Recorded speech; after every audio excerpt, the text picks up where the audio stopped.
ਸਾਰੀ ਸੰਗਤ ਨੂੰ ਵਾਹਿਗੁਰੂ ਜੀ ਕਾ ਖਾਲਸਾ ਵਾਹਿਗੁਰੂ ਜੀ ਕੀ ਫਤਿਹ। ਸ਼੍ਰੀ ਗੁਰੂ ਗ੍ਰੰਥ ਸਾਹਿਬ ਦੇ ਅੰਗ ਨੰਬਰ 74 ਤੇ ਆਖਰੀ ਪੈਰਾ ਹੈ। ਏਕ ਓੰਕਾਰ ਸਤਿਗੁਰ ਪ੍ਰਸਾਦ। ਸ਼੍ਰੀ ਰਾਗ ਮਹਿਲਾ ਪਹਿਲਾ ਪਹਿਰੇ ਘਰ ਪਹਿਲਾ। ਪਹਿਲੇ ਪਹਿਰੇ ਰਹਿਣ ਕਹਿ ਵਣਜਾਰਿਆ ਮਿੱਤਰਾ, ਹੁਕਮ ਪਿਆ ਗਰਭਾਸ।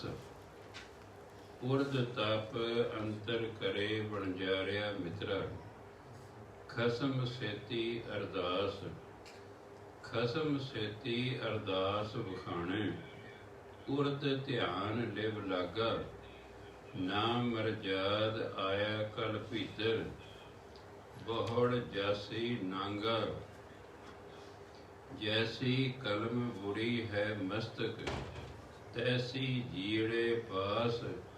ਕਹ ਨਾਨਕ ਪ੍ਰਾਣੀ ਪਹਿਲੇ ਪਹਿਰੇ, ਹੁਕਮ ਪਿਆ ਗਰਭਾਸ। ਇੱਕ ਓੰਕਾਰ ਸਤਿਗੁਰ ਪ੍ਰਸਾਦ। ਇੱਕ ਭਾਵ ਨਿਰਗੁਣ। ਓੰਕਾਰ ਸਰਗੁਣ। ਨਿਰਗੁਣ ਉਹ ਅਵਸਥਾ ਹੁੰਦੀ ਹੈ ਜਿਹੜੀ ਦੂਜੇ ਨੂੰ ਦਿਸੇ ਨਾ, ਸ਼ਕਲ ਸੂਰਤ। ਓੰਕਾਰ ਉਹ ਸ਼ਕਲ ਜਿਹੜੀ ਦੂਸਰੇ ਨੂੰ ਦਿਸੇ। ਪਰਮਾਤਮਾ ਇੱਕ ਵੀ ਹੈ ਤੇ ਓੰਕਾਰ ਵੀ ਹੈ। ਉਹ ਨਿਰਗੁਣ ਵੀ ਹੈ ਅਤੇ ਉਹ ਸਰਗੁਣ ਵੀ ਹੈ। ਤੇ ਭਾਵ ਹੈ ਪਰਮਾਤਮਾ। ਏਕ ਓੰਕਾਰ ਸਤਿਗੁਰ ਇਹਦਾ ਮਤਲਬ ਸਤਿਗੁਰੂ ਦੀ ਪ੍ਰਸਾਦ। ਦੱਦੇ ਨੂੰ ਸਿਆਰੀਏ ਕਿਰਪਾ ਨਾਲ। ਪਰਮਾਤਮਾ ਸਤਿਗੁਰ ਦੀ ਕਿਰਪਾ ਨਾਲ ਮਿਲਦਾ ਹੈ। ਰਾਗ ਦਾ ਨਾਮ ਹੈ ਸ਼੍ਰੀ ਰਾਗ। ਮਹਿਲਾ ਪਹਿਲਾ ਦਾ ਮਤਲਬ ਹੈ ਗੁਰੂ ਨਾਨਕ ਦੇਵ ਦੀ ਬਾਣੀ। ਪਹਿਰੇ ਦਾ ਮਤਲਬ ਇਹ ਬਾਣੀ ਦਾ ਨਾਮ ਹੈ। ਘਰ ਪਹਿਲਾ ਤੇ ਪਹਿਲੇ ਘਰ ਦੇ ਵਿੱਚ ਤਬਲਾ ਵਜਾਣਾ। ਪਹਿਲੇ ਪਹਿਰੇ ਰਹਿਣ ਕੇ ਵਣਜਾਰਿਆ ਮਿੱਤਰਾ, ਹੁਕਮ ਪਿਆ ਗਰਭਾਸ। ਰਹਿਣ ਰਾਤ ਨੂੰ ਕਹਿੰਦੇ ਨੇ। ਇਸ ਜੀਵਨ ਨੂੰ ਰਾਤ ਕਿਹਾ ਹੈ। ਪਹਿਰ ਹੁੰਦਾ 3 ਘੰਟਿਆਂ ਦਾ। 12 ਘੰਟੇ ਦਿਨ ਦੇ ਗਿਣੇ ਗਿਣੇ, 12 ਘੰਟੇ ਰਾਤ ਦੇ ਗਿਣੇ ਗਿਣੇ, ਟੋਟਲ 24 ਘੰਟੇ ਹੁੰਦੇ ਰਾਤ ਦੇ। 3-3 ਘੰਟਿਆਂ ਦਾ ਪਹਿਰ ਹੁੰਦਾ। 4 ਪਹਿਰਾਂ ਦੀ ਰਾਤ ਤੇ 4 ਪਹਿਰਾਂ ਦਾ ਦਿਨ। ਇਸ ਜੀਵਨ ਰੂਪੀ ਰਾਤ ਨੂੰ 4 ਭਾਗਾਂ 'ਚ ਵੰਡਿਆ ਹੈ। ਇੱਕ ਪਹਿਲਾ ਪਹਿਰ, ਫਿਰ ਦੂਜਾ ਪਹਿਰ, ਫਿਰ ਤੀਜਾ ਪਹਿਰ, ਫਿਰ ਚੌਥਾ ਪਹਿਰ। ਜਿਹੜਾ ਪਹਿਲਾ ਪਹਿਰ ਹੈ ਜ਼ਿੰਦਗੀ ਦਾ ਆਰੰਭ ਜਿਹੜਾ ਹੈ, ਵਣਜਾਰਿਆ ਮਿੱਤਰਾ। ਵਣਜਾਰਾ ਹੁੰਦਾ ਜਿਹੜਾ ਕੋਈ ਵਪਾਰ ਕਰਨ ਆਇਆ ਹੋਵੇ ਸੰਸਾਰ 'ਚ, ਉਹਨੂੰ ਵਣਜਾਰਾ ਕਹਿੰਦੇ। ਮਨੁੱਖ ਤੇ ਨਾਮ ਦਾ ਵਪਾਰ ਕਰਨ ਆਇਆ। ਵਪਾਰ ਦੇ ਵਿੱਚ ਖਰੀਦਿਆ ਵੀ ਜਾਂਦਾ ਅਤੇ ਵੇਚਿਆ ਵੀ ਜਾਂਦਾ। ਆਪਾਂ ਵਪਾਰੀ ਨਹੀਂ, ਆਪਾਂ ਦੁਕਾਨਦਾਰ ਕੋਲ ਗਏ, ਸੌਦਾ ਖਰੀਦ ਲਿਆ। ਆਪਾਂ ਹੈਗੇ ਖਰੀਦਦਾਰ। ਦੁਕਾਨਦਾਰ ਵਪਾਰੀ ਹੈ। ਉਹ ਸੌਦਾ ਕਿਤੋਂ ਖਰੀਦਦਾ ਅਤੇ ਕਿਸੇ ਨੂੰ ਵੇਚਦਾ ਹੈ। ਵਪਾਰੀ ਜਾਂ ਵਣਜਾਰਾ ਉਹ ਹੁੰਦਾ ਜਿਹੜਾ ਕਿਤੋਂ ਸੌਦਾ ਖਰੀਦੇ ਅਤੇ ਕਿਤੇ ਵੇਚੇ। ਇਸ ਤਰ੍ਹਾਂ ਭਜਨ ਬੰਦਗੀ ਕਰਨ ਵਾਲੇ ਨੂੰ ਵੀ ਵਣਜਾਰਾ ਕਿਹਾ। ਇਹ ਨਾਮ ਜਪਦਾ ਵੀ ਹੈ ਅਤੇ ਦੂਜਿਆਂ ਤੋਂ ਜਪਾਉਂਦਾ ਵੀ ਹੈ। ਇਹ ਨਾਮ ਦਾ ਵਪਾਰ ਕਰਦਾ ਹੈ। ਹੇ ਵਣਜਾਰਿਆ ਮਿੱਤਰਾ, ਭਾਵ ਹੇ ਇਨਸਾਨ, ਰਾਤ ਦੇ ਪਹਿਲੇ ਪਹਿਰ ਹੁਕਮ ਪਿਆ ਗਰਭਾਸ। ਗਰਭਾਸ ਹੁੰਦਾ ਮਾਤਾ ਦਾ ਪੇਟ, ਗਰਭ ਜਿਹਨੂੰ ਕਹਿੰਦੇ ਨੇ। ਹੁਕਮ ਪਰਮਾਤਮਾ ਦੇ ਹੁਕਮ ਨਾਲ ਤੂੰ ਮਾਤਾ ਦੇ ਪੇਟ ਵਿੱਚ ਆਇਆ। ਭਾਵ ਸਭ ਤੋਂ ਪਹਿਲਾਂ ਤੂੰ ਮਾਤਾ ਦੇ ਪੇਟ ਵਿੱਚ ਆਇਆ। ਇੱਥੋਂ ਤੇਰਾ ਜੀਵਨ ਸ਼ੁਰੂ ਹੁੰਦਾ। ਉਰਦ ਹੁੰਦਾ ਪੁੱਠਾ। ਪੁੱਠਾ ਲਟਕਣਾ ਨੂੰ ਕਹਿੰਦੇ ਉਰਦ। ਉਰਦ ਤਪ ਅੰਤਰ ਕਰੇ। ਗਰਭਾਸ ਦੇ ਵਿੱਚ ਮਾਤਾ ਦੇ ਪੇਟ ਵਿੱਚ ਪੁੱਠਾ ਲਟਕ ਕੇ ਤਪੱਸਿਆ ਕਰਦਾ, ਕਿਉਂਕਿ ਬੱਚਾ ਜਦੋਂ ਪੈਦਾ ਹੁੰਦਾ ਉਹਦਾ ਸਿਰ ਹੇਠਾਂ ਹੁੰਦਾ, ਲੱਤਾਂ ਉੱਪਰ ਨੂੰ ਹੁੰਦੀਆਂ। ਇਹ ਕੁਦਰਤ ਹੈ, ਕਿਉਂਕਿ ਜੇ ਲੱਤਾਂ ਅੱਗੇ ਹੋਣ ਅਤੇ ਸਿਰ ਪਿੱਛੇ ਹੋਵੇ ਤਾਂ ਜਦੋਂ ਬੱਚਾ ਬਾਹਰ ਆਉਂਦਾ ਹੈ ਉਦੋਂ ਉਹਦੀ ਇੱਕ ਲੱਤ ਬਾਹਰ, ਇੱਕ ਅੰਦਰ ਹੀ ਫਸ ਜਾਏ। ਕੋਈ ਜ਼ਰੂਰੀ ਨਹੀਂ ਕਿ ਦੋਨੋਂ ਲੱਤਾਂ ਇਕੱਠੀਆਂ ਬਾਹਰ ਆਉਣ, ਤਾਂ ਫਿਰ ਵਕਤ ਖੜਾ ਹੋ ਜਾਏਗਾ। ਪਰਮਾਤਮਾ ਬੜੀ ਦੂਰ ਦੀ ਸੋਚਣ ਵਾਲਾ ਹੈ, ਉਹ ਸਾਡੇ ਵਰਗਾ ਤਾਂ ਹੈ ਨਹੀਂ। ਅਸੀਂ ਤਾਂ ਕਹਿੰਦੇ ਜੀ ਹਾਂ ਜੀ ਪੁੱਠਾ ਕਿਉਂ ਹੈ ਜੀ, ਸਿਰ ਪਹਿਲਾਂ ਕਿਉਂ ਬਾਹਰ ਆਉਂਦਾ ਜੀ, ਲੱਤਾਂ ਪਹਿਲਾਂ ਕਿਉਂ ਨਹੀਂ ਆਉਂਦੀਆਂ ਜੀ? ਉਹ ਇਸੇ ਲਈ ਨਹੀਂ ਆਉਂਦੀਆਂ। ਜ਼ਰੂਰੀ ਤਾਂ ਨਹੀਂ ਕਿ ਬੱਚੇ ਦੀ ਲੱਤਾਂ ਇਕੱਠੀਆਂ ਹੋਣ ਅਤੇ ਇਕੱਠੀਆਂ ਬਾਹਰ ਆ ਜਾਣ। ਜੇ ਰਤੀ ਵਿੱਚ ਹੋਈ ਇੱਕ ਲੱਤ ਬਾਹਰ ਹੈਗੀ, ਇੱਕ ਅੰਦਰ ਹੀ ਅੜ ਗਈ, ਸਿਆਪਾ ਖੜਾ ਹੋ ਜਾਏਗਾ। ਇਸ ਲਈ ਪਰਮਾਤਮਾ ਦਾ ਬੜਾ ਜ਼ਬਰਦਸਤ ਸਿਸਟਮ ਹੈ। ਉਹ ਸਿਰ ਅੱਗੇ ਕੇ ਰੱਖਿਆ, ਲੱਤਾਂ ਉੱਪਰ ਨੂੰ ਰੱਖੀਆਂ ਹੋਈਆਂ, ਵੀ ਜਦੋਂ ਬੱਚਾ ਬਾਹਰ ਆਵੇ ਮਾਤਾ ਦੇ ਪੇਟ 'ਚ ਪਹਿਲਾਂ ਸਿਰ ਬਾਹਰ ਆਵੇ, ਫਿਰ ਲੱਤਾਂ ਉਹਦੀ ਬਾਹਰ ਆਉਣ। ਇਸ ਲਈ ਉਹ ਪੁੱਠਾ ਹੁੰਦਾ ਅੰਦਰ। ਕਈ ਵਾਰੀ ਬੱਚਾ ਮਾਤਾ ਦੇ ਪੇਟ 'ਚ ਟੇਢਾ ਹੋ ਜਾਂਦਾ, ਉਦੋਂ ਫਿਰ ਡਾਕਟਰ ਜ਼ੋਰ 'ਤੇ ਲਾਉਂਦੇ ਨੇ ਵੀ ਕਿਸੇ ਤਰ੍ਹਾਂ ਸਿੱਧਾ ਹੋ ਜਾਵੇ, ਨਾ ਹੋਵੇ ਤਾਂ ਫਿਰ ਸਰਜਰੀਨ ਕਰ ਦਿੰਦੇ ਨੇ, ਆਪਰੇਸ਼ਨ ਕਰ ਦਿੰਦੇ ਨੇ। ਉਰਦ ਤਾਪ ਅੰਤਰ ਕਰੇ ਵਣਜਾਰਿਆ ਮਿੱਤਰਾ। ਹੈ ਮਨੁੱਖ, ਇਹ ਜਿਹੜਾ ਬੰਦਾ ਨਾ, ਬੱਚਾ ਜਿਹੜਾ ਹੈ, ਇਹ ਮਾਤਾ ਦੇ ਪੇਟ 'ਚ ਪੁੱਠਾ ਲਟਕ ਕੇ ਤਪੱਸਿਆ ਰੱਬ ਨੂੰ ਯਾਦ ਕਰਦਾ ਰਹਿੰਦਾ ਹੈ। ਖਸਮ ਸੇਤੀ ਅਰਦਾਸ, ਪਰਮਾਤਮਾ ਅੱਗੇ ਅਰਦਾਸ ਕਰਦਾ। ਖਸਮ ਮੈਨੇ ਮਾਲਕ, ਸਾਡਾ ਮਾਲਕ ਪਰਮਾਤਮਾ ਹੈ। ਇਹ ਫਿਰ ਪਰਮਾਤਮਾ ਅੱਗੇ ਅਰਦਾਸ ਕਰਦਾ, ਸੱਚਿਆ ਪਾਤਸ਼ਾਹ ਮੈਨੂੰ ਬਾਹਰ ਕੱਢ, ਮੈਨੂੰ ਬਾਹਰ ਕੱਢ। ਧਰਮ ਕਹਿੰਦਾ ਅੰਦਰ ਅਰਦਾਸਾਂ ਕਰਦਾ ਵੀ ਮੈਂ ਸਦਾ ਤੇਰਾ ਨਾਮ ਜਪੂੰਗਾ, ਮੈਨੂੰ ਬਾਹਰ ਕੱਢ। ਅਤੇ ਬਾਹਰ ਆਉਂਦੇ ਸਾਰ ਹੀ ਤੂੰ ਕੌਣ ਮੈਂ ਕੌਣ, ਤੂੰ ਕੌਣ ਮੈਂ ਕੌਣ। ਉਹ ਤਾਂ ਖਜੂਰ 'ਤੇ ਕੋਈ ਬੰਦਾ ਚੜ੍ਹ ਗਿਆ, ਹੇਠਾਂ ਝਾਕਦਾ, ਡਰਦਾ, ਮੇਰੇ ਵਰਗਾ ਹੋਣਾ, ਸੁੱਖ ਲੈਂਦਾ। ਮੈਂ ਜੀ ਇਹ 1.25 ਰੁਪਏ ਦੇ ਪਤਾਸੇ ਵੰਡਾਂਗਾ, ਮੈਂ ਰਾਜ਼ੀ ਖੁਸ਼ੀ ਹੇਠਾਂ ਉਤਰਾਵਾਂ। ਅੱਧ 'ਚ ਆ ਕੇ ਕਹਿੰਦਾ 10 ਆਨਿਆਂ ਦੇ ਵੰਡਾਂਗਾ, ਹੋਰ ਹੇਠਾਂ ਆ ਕੇ ਕਹਿੰਦਾ 54 ਦੇ ਵੰਡਾਂਗਾ। ਹੇਠਾਂ ਉਤਰ ਕੇ ਕਹਿੰਦਾ ਹੁਣ ਤੂੰ ਉਤਰ ਗਿਆ, ਹੁਣ ਕਾਹਦਾ ਵੰਡਣਾ, ਹੁਣ ਕਾਹਦਾ ਵੰਡਣਾ।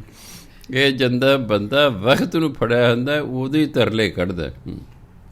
ਜਦੋਂ ਠੀਕ ਠਾਕ ਕਹਿੰਦਾ ਆਕਾ ਮੈਂ ਰੱਬ ਤੋਂ ਕੀ ਲੈਣਾ ਜੀ, ਉਦੋਂ ਫਿਰ ਅਰਦਾਸਾਂ ਕਰਦਾ ਮਾਲਕ ਦੇ ਅੱਗੇ।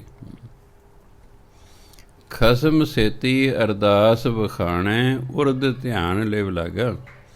ਮਾਲਕ ਅੱਗੇ ਅਰਦਾਸ ਕਰਦਾ ਰਹਿੰਦਾ, ਪੁੱਠਾ ਲਟਕ ਰਿਹਾ ਅਤੇ ਉਹਦਾ ਧਿਆਨ ਪਰਮਾਤਮਾ ਦੇ ਨਾਲ ਲੱਗਾ ਹੋਇਆ ਹੈ। ਕਿਉਂਕਿ ਉਸ ਵੇਲੇ ਜਿਹੜੇ ਸਵਾਸ ਨੇ ਉਹ ਸੁਖਮਨਾ ਨਾੜੀ 'ਚ ਹੁੰਦੇ ਨੇ। ਇੱਕ ਇੜਾ ਹੁੰਦਾ, ਇੱਕ ਪਿੰਗਲਾ ਹੁੰਦੀ ਹੈ, ਇੱਕ ਸੁਖਮਨਾ ਨਾੜੀ ਹੁੰਦੀ ਹੈ। ਜਦੋਂ ਸਾਡੇ ਸਵਾਸ ਸੁਖਮਨਾ ਨਾੜੀ, ਜਿਹਨੂੰ ਹਿੰਦੀ ਕਹਿੰਦੇ ਸੁਸ਼ਮਨਾ ਨਾੜੀ, ਸੁਖਮਨਾ ਨਾੜੀ ਦੇ ਵਿੱਚ ਜਦੋਂ ਸਵਾਸ ਚੱਲਦੇ ਨੇ, ਫਿਰ ਸਾਡਾ ਧਿਆਨ ਇੱਧਰ ਉੱਧਰ ਨੂੰ ਨਹੀਂ ਜਾਂਦਾ। ਜਿੰਨਾ ਚਿਰ ਈੜਾ 'ਚ ਚੱਲ ਰਿਹਾ ਜਾਂ ਪਿੰਗਲਾ 'ਚ ਚੱਲ ਰਿਹਾ ਸਵਾਸ, ਇਹ ਤਾਂ ਪਤਾ ਕਿਵੇਂ ਲੱਗਦਾ। ਖੱਬੀ ਨਾਸ ਈੜਾ ਹੈ, ਸੱਜੀ ਨਾਸ ਪਿੰਗਲਾ ਹੈ। ਕਦੇ ਤੁਸੀਂ ਇੱਕ ਨਾਸ ਬੰਦ ਕਰਕੇ ਅੱਗੇ ਹੱਥ ਰੱਖਿਓ, ਸਾਹ ਲਓ, ਜਿਸ ਪਾਸੇ ਸਾਹ ਆਸਾਨੀ ਨਾਲ ਨਿਕਲੇ ਇਹਦਾ ਮਤਲਬ ਉਹ ਨਾਸ ਚੱਲ ਰਹੀ ਹੈ। ਜੇ ਖੱਬੀ ਨਾਸ ਆਸਾਨੀ ਨਾਲ ਚੱਲ ਰਹੀ ਹੈ, ਸੱਜੀ 'ਚ ਜਿਹੜਾ ਸਾਹ ਹੈ ਉਹ ਥੋੜ੍ਹਾ ਅੜ ਕੇ ਆ ਰਿਹਾ, ਇਹਦਾ ਮਤਲਬ ਖੱਬੀ ਚੱਲਦੀ ਹੈ। ਉਸ ਵੇਲੇ ਤੁਸੀਂ ਸ਼ਾਂਤ ਚਿੱਤ ਹੋਵੋਗੇ। ਜਦੋਂ ਸਵਾਸ ਸੱਜੀ ਨਾਸ ਨਹੀਂ ਚੱਲ ਰਿਹਾ ਹੈ, ਉਦੋਂ ਤੁਹਾਨੂੰ ਕਿਸੇ ਨੇ 2 ਸ਼ਬਦ ਕਹਿਤੇ ਨਾ ਉੱਚੇ, ਅਤੇ ਤੁਸੀਂ ਲੜ ਪਓਗੇ, ਕਿਉਂ ਤੁਸੀਂ ਪਹਿਲੇ ਹੀ ਗਰਮ ਹੋ। ਖੱਬੇ ਪਾਸੇ ਜਦੋਂ ਸਵਾਸ ਚੱਲਦੇ ਨੇ ਉਹ ਠੰਡੇ ਹੁੰਦੇ ਨੇ, ਸਾਡਾ ਸੁਭਾਅ ਉਸ ਵੇਲੇ ਸ਼ਾਂਤ ਹੁੰਦਾ ਹੈ। ਜਦੋਂ ਸੱਜੇ ਪਾਸੇ ਸਵਾਸ ਚੱਲਦੇ ਨੇ ਸਾਡਾ ਸੁਭਾਅ ਗਰਮ ਹੋ ਜਾਂਦਾ ਹੈ। ਜਦੋਂ ਇਹਨਾਂ ਦੋਨਾਂ 'ਚ ਹੀ ਨਹੀਂ ਚੱਲਦੇ, ਇੱਕ ਰੀੜ੍ਹ ਦੀ ਹੱਡੀ ਤੋਂ ਹੇਠੋਂ ਲੈ ਕੇ ਤੁਰ ਸੱਚਖੰਡ ਤੱਕ ਜਿਹਨੂੰ ਕਹਿੰਦੇ ਨੇ ਦਸਮ ਦੁਆਰ, ਉੱਥੋਂ ਤੱਕ ਜਿਹੜੀ ਨਾੜੀ ਜਾਂਦੀ ਹੈ, ਜਦੋਂ ਉਹਨੂੰ ਕਹਿੰਦੇ ਸੁਖਮਨਾ, ਜਦੋਂ ਉਸ ਨਾੜੀ 'ਚ ਸਵਾਸ ਚੱਲਣ ਲੱਗਦੇ ਸਾਡੀ ਬਿਰਤੀ ਲੱਗ ਜਾਂਦੀ, ਫਿਰ ਧਿਆਨ ਇੱਧਰ ਉੱਧਰ ਨੂੰ ਨਹੀਂ ਜਾਂਦਾ। ਸੋ ਜਦੋਂ ਬੱਚਾ ਪੁੱਠਾ ਲਟਕ ਕੇ ਜਾਪ ਕਰਨ ਪਰਮਾਤਮਾ ਦਾ, ਉਦੋਂ ਦਾ ਸਾਰਾ ਧਿਆਨ ਪਰਮਾਤਮਾ ਵੱਲ ਹੁੰਦਾ। ਧਰਮ ਕਹਿੰਦਾ ਉਦੋਂ ਉਹਦੇ ਸਵਾਸ ਸੁਖਮਨਾ ਨਾੜੀ ਵਿੱਚ ਚੱਲ ਰਹੇ ਹੁੰਦੇ ਹਨ। ਇਸ ਲਈ ਜਿਹੜਾ ਯੋਗ ਵਿੱਦਿਆ ਹੈ, ਫਿਰ ਉਹ ਕਹਿੰਦਾ ਹੈ ਵੀ ਤੁਸੀਂ ਜਿਹੜਾ ਹੈ ਸਾਹ ਲੈਣੇ, ਪਹਿਲਾਂ ਸੱਜੀ ਨਾਸ ਬੰਦ ਕਰ ਲਓ, ਖੱਬੀ ਰੇ ਲੰਮਾ ਸਾਹ ਲਓ, ਫਿਰ ਦੋਨਾਂ ਉਂਗਲਾਂ ਨਾਲ ਨੱਕ ਬੰਦ ਕਰ ਲਓ, ਸਾਹ ਰੋਕ ਰੱਖੋ, ਫਿਰ ਸੱਜੀ ਨਾਸ ਰਾਹੀਂ ਸਾਹ ਬਾਹਰ ਕੱਢੋ, ਫਿਰ ਸੱਜੀ ਨਾਸ ਰਾਹੀਂ ਸਾਹ ਅੰਦਰ ਲਵੋ, ਫਿਰ ਦੋਨੋਂ ਨਾਸਾਂ ਬੰਦ ਕਰ ਲਓ, ਫਿਰ ਖੱਬੀ ਨਾਸ ਰਾਹੀਂ ਛੱਡੋ। ਇਸ ਤਰ੍ਹਾਂ ਤੁਹਾਡੇ ਸਵਾਸ ਹੌਲੀ ਹੌਲੀ ਠੀਕ ਚੱਲਣ ਲੱਗ ਜਾਣਗੇ। ਇਹ ਬੈਲੈਂਸ ਉਹਨਾਂ ਦਾ ਹੋ ਜਾਏਗਾ। ਤੁਸੀਂ ਫਿਰ ਆਮ ਤੌਰ 'ਤੇ ਸ਼ਾਂਤ ਚਿੱਤ ਰਹੋਗੇ। ਹੁਣ ਤੱਕ ਕਦੇ ਅਸੀਂ ਤੱਤੇ, ਕਦੇ ਅਸੀਂ ਠੰਡੇ। ਇੱਕ ਨਾਸ 40 ਮਿੰਟ ਚੱਲਦੀ ਹੈ, 40 ਮਿੰਟਾਂ ਵਿੱਚ ਆਪਣੇ ਆਪ ਹੀ ਸਾਡੀ ਨਾਸ ਦੂਜੀ ਚੱਲਣੀ ਸ਼ੁਰੂ ਹੋ ਜਾਂਦੀ। ਜਦੋਂ ਮੰਨ ਲਓ ਮੇਰੀ ਖੱਬੀ ਨਾਸ ਚੱਲ ਰਹੀ ਹੈ, ਕਿਸੇ ਮੈਨੂੰ ਦੋ ਸ਼ਬਦ ਕਹਤੇ ਨੇ, ਮੈਂ ਸ਼ਾਂਤ ਹਾਂ, ਮੈਂ ਕੁਛ ਨਹੀਂ ਅੱਗੋਂ ਬੋਲਾਂਗਾ, ਚੁੱਪ ਰਹਾਂਗਾ। 40 ਮਿੰਟਾਂ ਬਾਅਦ ਸੱਜੀ ਨਾਸ ਮੇਰੀ ਚੱਲਣ ਲੱਗ ਪਈ, ਮੈਂ ਥੋੜ੍ਹਾ ਗਰਮ ਸੁਭਾਅ, ਮੈਨੂੰ ਤਾਂ ਕੋਈ ਦੋ ਸ਼ਬਦ ਕੋ ਮੈਂ ਲੜ ਪਾਂਗਾ ਉਹਦੇ ਨਾਲ। ਜਦੋਂ ਸੁਖਮਨਾ ਨਾੜੀ 'ਚ ਸਵਾਸ ਚੱਲਦੇ ਰਹੇ ਤਾਂ ਉਦੋਂ ਅਸੀਂ ਸ਼ਾਂਤ ਚਿੱਤ ਹਮੇਸ਼ਾ ਰਹਿੰਦੇ। ਕੋਈ ਚੰਗਾ ਕਹੇ ਜੋ, ਮੰਦਾ ਕਹੇ ਜੋ, ਬੰਦਾ ਪਰਵਾਹ ਨਹੀਂ ਕਰਦਾ ਉਹ, ਕਿਉਂਕਿ ਉਸ ਦੀ ਅਵਸਥਾ ਹੀ ਐਸੀ ਹੋ ਜਾਂਦੀ ਹੈ। ਉਦੋਂ ਫਿਰ ਉਹਦਾ ਧਿਆਨ ਲੱਗਾ ਹੁੰਦਾ ਪਰਮਾਤਮਾ ਨਾਲ। ਖਸਮ ਸੇਤੀ ਅਰਦਾਸ ਵਖਾਣੈ, ਉਰਦ ਧਿਆਨ ਲਿਵ ਲਾਗਾ। ਉੱਠਾ ਲਟਕ ਰਿਹਾ, ਇਸ ਲਈ ਉਹਦੀ ਲਿਵ ਲੱਗ ਜਾਂਦੀ ਪਰਮਾਤਮਾ ਨੂੰ, ਧਿਆਨ ਲੱਗ ਜਾਂਦਾ ਹੈ। ਪਰਮਾਤਮਾ ਅੱਗੇ ਅਰਦਾਸਾਂ ਕਰਦਾ ਹੈ। ਨਾ ਮਰਜਾਦ, ਨਾ ਮਰਜਾਦ ਮਰਿਆਦਾ ਦੇ ਵਿਰੁੱਧ ਭਾਵ ਨੰਗਾ। ਨਾ ਮਰਜਾਦ ਆਇਆ ਕਲ ਭੀਤਰ, ਨੰਗਾ ਹੀ ਇਸ ਸੰਸਾਰ 'ਚ ਆਏ। ਕਲ ਤੋਂ ਭਾਵ ਤੇ ਸੰਸਾਰ ਤੋਂ ਹੈ, ਭੀਤਰ ਬਣੇ ਵਿੱਚ। ਉਹ ਨੰਗਾ ਹੀ ਇਸ ਸੰਸਾਰ 'ਚ ਆਇਆ, ਬਹੁੜ ਜਾਸੀ ਨਾਂਗਾ, ਅਤੇ ਨੰਗਾ ਹੀ ਇੱਥੋਂ ਵਾਪਸ ਚਲਿਆ ਜਾਵੇਗਾ। ਭਾਵ ਨਾ ਕੁਛ ਲੈ ਕੇ ਆਇਆ ਅਤੇ ਨਾ ਹੀ ਕੁਛ ਲੈ ਕੇ ਜਾਣਾ। ਕਰਮ ਲੈ ਕੇ ਆਇਆ ਅਤੇ ਕਰਮ ਹੀ ਲੈ ਕੇ ਜਾਣੇ। ਬਸ ਸਾਡੇ ਨਾਲ ਸਾਡੇ ਕਰਮ ਜਾਂਦੇ ਨੇ, ਕਰਮ ਹੀ ਅਸੀਂ ਲੈ ਕੇ ਆਏ ਹਾਂ। ਜਿਹੜੇ ਕਰਮ ਅਸੀਂ ਲੈ ਕੇ ਆਏ, ਇਹੀ ਸਾਡੀ ਕਿਸਮਤ ਬਣੇ ਨੇ। ਜੋ ਪਿਛਲੇ ਜਨਮਾਂ 'ਚ ਅਸੀਂ ਕਰਮ ਕੀਤੇ, ਉਹ ਨਾਲ ਹੀ ਲੈ ਆਏ ਹਾਂ। ਉਹ ਕਰਮਾਂ ਨੂੰ ਵੇਖ ਕੇ ਪਰਮਾਤਮਾ ਨੇ ਸਾਡੀ ਕਿਸਮਤ ਲਿਖਤੀ, ਇਸ ਲਈ ਫਿਰ ਉਹ ਅਸੀਂ ਕਿਸਮਤ ਭੋਗਦੇ ਰਹਿੰਦੇ ਹਾਂ। ਆਪਣੇ ਕਰਮ ਨਾਲ ਹੀ ਲੈ ਕੇ ਆਏ ਹਾਂ। ਹੁਣ ਜਿਹੜੇ ਕਰਮ ਕਰ ਰਹੇ ਹਾਂ, ਇਹਨਾਂ ਨੂੰ ਨਾਲ ਹੀ ਲੈ ਕੇ ਜਾਵਾਂਗੇ, ਬਾਕੀ ਸਭ ਕੁਛ ਇੱਥੇ ਰਹਿ ਜਾਂਦਾ। ਨਾਲ ਮਨੁੱਖ ਦੇ ਸਿਰਫ ਅਤੇ ਸਿਰਫ ਕਰਮ ਜਾਂਦੇ ਨੇ, ਜੋ ਉਹਨੇ ਚੰਗੇ ਜਾਂ ਮੰਦੇ ਕੀਤੇ। ਭਜਨ ਬੰਦਗੀ ਕਰਨਾ ਚੰਗਾ ਕਰਮ ਹੈ, ਇਹ ਵੀ ਨਾਲ ਹੀ ਜਾਣਾ। ਠੱਗੀਆਂ ਠੋਰੀਆਂ ਕੀਤੀਆਂ, ਇਹ ਭੈੜਾ ਕਰਮ ਹੈ, ਉਹ ਵੀ ਨਾਲ ਹੀ ਜਾਣਾ। ਕਰਮ ਨਾਲ ਹੀ ਇਨਸਾਨ ਦੇ ਜਾਂਦੇ ਨੇ, ਉਹਦੇ ਅਨੁਸਾਰ ਫਿਰ ਸਾਡਾ ਅਗਲਾ ਜੀਵਨ ਲਿਖਿਆ ਜਾਣਾ। ਇੱਕ ਮਨੁੱਖਾ ਜੀਵਨ ਤੋਂ ਬਿਨਾਂ ਬਾਕੀ ਜਿੰਨੀਆਂ ਜੂਨੀਆਂ ਨੇ, ਸਾਰੀਆਂ ਭੋਗ ਜੂਨੀਆਂ। ਉਹ ਸਿਰ ਕਰਮ ਭੋਗਦੇ ਨੇ। ਜਿਹੜੇ ਕਰਮ ਕਰ ਰਹੇ ਨੇ ਉਹ ਲਿਖੇ ਨਹੀਂ ਜਾਂਦੇ, ਉਹ ਕਰਮਾਂ 'ਚ ਗਿਣੇ ਨਹੀਂ ਜਾਂਦੇ। ਸ਼ੇਰ ਜਾਨਵਰਾਂ ਨੂੰ ਮਾਰ ਮਾਰ ਕੇ ਖਾ ਰਿਹਾ, ਉਹ ਕੋਈ ਪਾਪ ਕਰਮ ਨਹੀਂ ਕਰ ਰਿਹਾ, ਉਹਦੇ ਲਿਖੇ ਹੀ ਨਹੀਂ ਜਾਣਾ, ਤਾਂ ਪਸ਼ੂ ਹੈ। ਕਰਮ ਜਿਹੜਾ ਹੈ ਸਿਰਫ ਮਨੁੱਖ ਅਤੇ ਮਨੁੱਖ ਦੇ ਹੀ ਲਿਖੇ ਜਾਂਦੇ, ਬਾਕੀ ਕਿਸੇ ਦੇ ਨਹੀਂ ਲਿਖੇ ਜਾਂਦੇ। ਵੀ ਪਰਮਾਤਮਾ ਕਹਿੰਦਾ ਇਹਨੂੰ ਮੈਂ ਅਕਲ ਦਿੱਤੀ, ਇਹਨੂੰ ਮੈਂ ਸੋਝੀ ਦਿੱਤੀ ਹੈ, ਇਹ ਹੁਣ ਜਿਹੋ ਜਿਹੇ ਕਰਮ ਕਰੇਗਾ ਉਸ ਨਾਲ ਉਹੋ ਜਿਹਾ ਫਲ ਭੋਗਦਾ ਰਹੇਗਾ। ਇਸ ਲਈ ਕਹਿੰਦੇ ਸਮਝਾਇਆ ਬੰਦੇ ਨੂੰ, ਨਾ ਮਰਜਾਦ ਆਇਆ ਕਲ ਭੀਤਰ। ਇਸ ਸੰਸਾਰ 'ਚ ਨੰਗਾ ਆਇਆ, ਬਹੁੜ ਜਾਸੀ ਨਾਂਗਾ, ਅਤੇ ਨੰਗਾ ਹੀ ਵਾਪਸ ਚਲਿਆ ਜਾਵੇਗਾ। ਜੈਸੀ ਕਲਮ ਬੁੜੀ ਹੈ ਮਸਤਕ, ਬੁੜੀ ਹੁੰਦਾ ਚੱਲਣਾ, ਜਿਹੋ ਜੀ ਮੱਥੇ ਤੇ ਪਰਮਾਤਮਾ ਦੀ ਕਲਮ ਚੱਲੀ, ਤੈਸੀ ਜੀੜੇ ਪਾਸ ਉਹੋ ਜਿਹੀ ਜਿੰਦ ਨੂੰ ਭੋਗਣਾ ਪੈ ਗਿਆ। ਪਰਮਾਤਮਾ ਨੇ ਆਪਣੀ ਕਲਮ ਨਾਲ ਸਾਡੇ ਮੱਥੇ 'ਤੇ ਸਾਡੀ ਕਿਸਮਤ ਲਿਖਤੀ। ਕਈ ਨਾ ਫੇਸ ਰੀਡਰ ਹੁੰਦੇ ਨੇ, ਉਹ ਕੋਈ ਹੱਥ ਨਹੀਂ ਵੇਖਦੇ, ਨਾ ਕੋਈ ਪੱਤਰੀ ਵੇਖਦੇ ਨੇ, ਤੁਹਾਨੂੰ ਸਾਹਮਣੇ ਬਿਠਾ ਲੈਂਦੇ ਨੇ, ਤੁਹਾਡੇ ਚਿਹਰੇ ਵੱਲ ਵੇਖੀ ਜਾਂਦੇ ਨੇ, ਤੁਹਾਡੇ ਚਿਹਰੇ 'ਤੇ ਮੱਥੇ ਵੱਲ ਵੇਖੀ ਜਾਂਦੇ ਨੇ ਅਤੇ ਤੁਹਾਡੀ ਕਿਸਮਤ ਤੁਹਾਨੂੰ ਦੱਸੀ ਜਾਂਦੇ ਨੇ। ਇੱਥੇ ਗੁਆਂਢ ਦੇ ਵਿੱਚ ਥਾਪਰ ਸਾਹਿਬ ਦੇ ਘਰ ਕਈ ਸਾਲ ਪਹਿਲਾਂ ਇੱਕ ਇਸ ਤਰ੍ਹਾਂ ਫੇਸ ਰੀਡਰ ਆ ਗਿਆ। ਚਲੋ ਬੀਬੀਆਂ ਬੈਠੀਆਂ ਸਨ, ਉਹਨਾਂ ਨੇ ਮੈਨੂੰ ਸੱਦ ਲਿਆ ਵੀ ਵੀਰ ਜੀ ਤੁਸੀਂ ਆ ਜਾਓ। ਚਲੋ ਮੈਂ ਚਲਿਆ ਗਿਆ। ਉਹ ਦੱਸ ਰਿਹਾ ਉਹਨਾਂ ਨੂੰ ਜਿਹੜੇ ਸੱਦੇ, ਇੰਨੇ ਚਿਰ ਨੂੰ ਇੱਕ ਲੜਕਾ ਆ ਗਿਆ, ਸਰਦਾਰ ਸੰਪੂਰਨ ਸਿੰਘ ਦਾ ਲੜਕਾ, ਜਿਹਨੂੰ ਗਗਨ ਆਪਾਂ ਕਹਿੰਦੇ ਹਾਂ, ਉਹ ਆ ਗਿਆ। ਉਦੋਂ ਦਾੜੀ ਕੱਟਿਆ ਕਰਦਾ ਸੀ, ਉਹ ਪੰਡਤ ਸੀ, ਫੇਸ ਰੀਡਰ। ਇੱਕਦਮ ਮੈਨੂੰ ਵੇਖਦੇ ਕਹਿੰਦਾ, ਉਹ ਮੁੰਡਿਆ, ਉਹ ਤੇਰੇ ਮੱਥੇ 'ਤੇ ਗੁਰੂ ਗੋਬਿੰਦ ਸਿੰਘ ਬੈਠੇ ਨੇ, ਤੂੰ ਦਾੜੀ ਕੱਟਣੀ ਬੰਦ ਕਰ ਦੇ, ਫਿਰ ਦੇਖੀ ਤੇਰੀ ਕਿਸਮਤ ਜਾਗਦੀ। ਵੇਖਦੇ ਸਾਰੀ, ਅਜੇ ਉਹ ਗੇਟ 'ਚ ਐਂਟਰੀ ਕੀਤਾ, ਉਹਨੂੰ ਵੇਖਦੇ ਸਾਰੀ ਕਹਿੰਦੇ ਉਹ ਮੁੰਡਿਆ, ਤੇਰੇ ਮੱਥੇ 'ਤੇ ਗੁਰੂ ਗੋਬਿੰਦ ਸਿੰਘ ਬੈਠੇ ਨੇ, ਤੂੰ ਦਾੜੀ ਕੱਟਣੀ ਬੰਦ ਕਰ ਦੇ, ਦੇਖੀ ਤੇਰੀ ਕਿਵੇਂ ਕਿਸਮਤ ਚਮਕਦੀ। ਅਤੇ ਸਾਲ ਕੁ ਤਾਂ ਇਹਨੇ ਕੋਈ ਪਰਵਾਹ ਨਹੀਂ ਕੀਤੀ। ਫਿਰ ਸਾਲ ਕੁ ਬਾਅਦ ਇਹਨੇ ਅੰਮ੍ਰਿਤ ਛਕ ਲਿਆ। 4000 'ਤੇ ਲੱਗਾ ਸੀ, ਅੱਜ ਲੱਖ ਤੋਂ ਉੱਪਰ ਤਨਖਾਹ ਹੋ ਗਈ, ਵੱਧਦਾ ਗਿਆ, ਤਰੱਕੀ ਕਰਦਾ ਗਿਆ। ਇੱਕ ਬੈਂਕ 'ਚ ਲੱਗਿਆ, ਦੂਜੇ ਬੈਂਕ ਨੇ ਅਸੀਂ ਤੈਨੂੰ ਇੰਨੇ ਪੈਸੇ ਦੇਵਾਂਗੇ, ਉੱਥੇ ਚਲੇ ਗਿਆ। ਤੀਜੇ ਬੈਂਕ ਨੂੰ ਉਦੋਂ ਬਾਅਦ ਦਿੱਤੇ, ਉਸੇ ਚਲੇ ਗਿਆ। ਚੌਥੇ ਬੈਂਕ ਨੂੰ ਉਦੋਂ ਬਾਅਦ ਉਸੇ ਚਲੇ ਗਿਆ। ਪੰਜਵੇਂ ਬੈਂਕ ਨੂੰ ਉਦੋਂ ਬਾਅਦ ਉਸੇ ਚਲੇ ਗਿਆ। ਕੁਝ ਹੀ ਸਾਲਾਂ 'ਚ ਤਰੱਕੀ ਕਰਦਾ ਕਿਤੇ ਚਲੇ ਗਿਆ। ਇਹ ਕਿਸਮਤ ਹੈ। ਹੁਣ ਭਾਗਾਂ 'ਚ ਤਾਂ ਸੀ, ਪਰ ਉਹ ਦਾੜੀ ਕੱਟਣ ਕਾਰਨ ਉਹ ਭਾਗ ਜਾਗ ਨਹੀਂ ਸੀ ਰਹੇ। ਜਦੋਂ ਦਾੜੀ ਕੱਟਣੀ ਬੰਦ ਕਰਤੀ, ਗੁਰੂ ਧਾਰਨ ਕਰ ਲਿਆ, ਭਾਗ ਜਾਗ ਪਏ, ਬਸ ਭਾਗ ਲੱਗ ਗਏ। ਜੈਸੀ ਕਲਮ ਬੁੜੀ ਹੈ ਮਸਤਕ, ਜਿਹੋ ਜੀ ਮੱਥੇ 'ਤੇ ਕਲਮ ਪਰਮਾਤਮਾ ਨੇ ਚਲਾਤੀ ਨਾ, ਤੈਸੀ ਜੀੜੇ ਪਾਸ ਉਹੀ ਜੀ ਜਿੰਦ ਨੂੰ ਫਿਰ ਸਹਿਣ ਕਰਨੀ ਪੈਂਦੀ ਹੈ।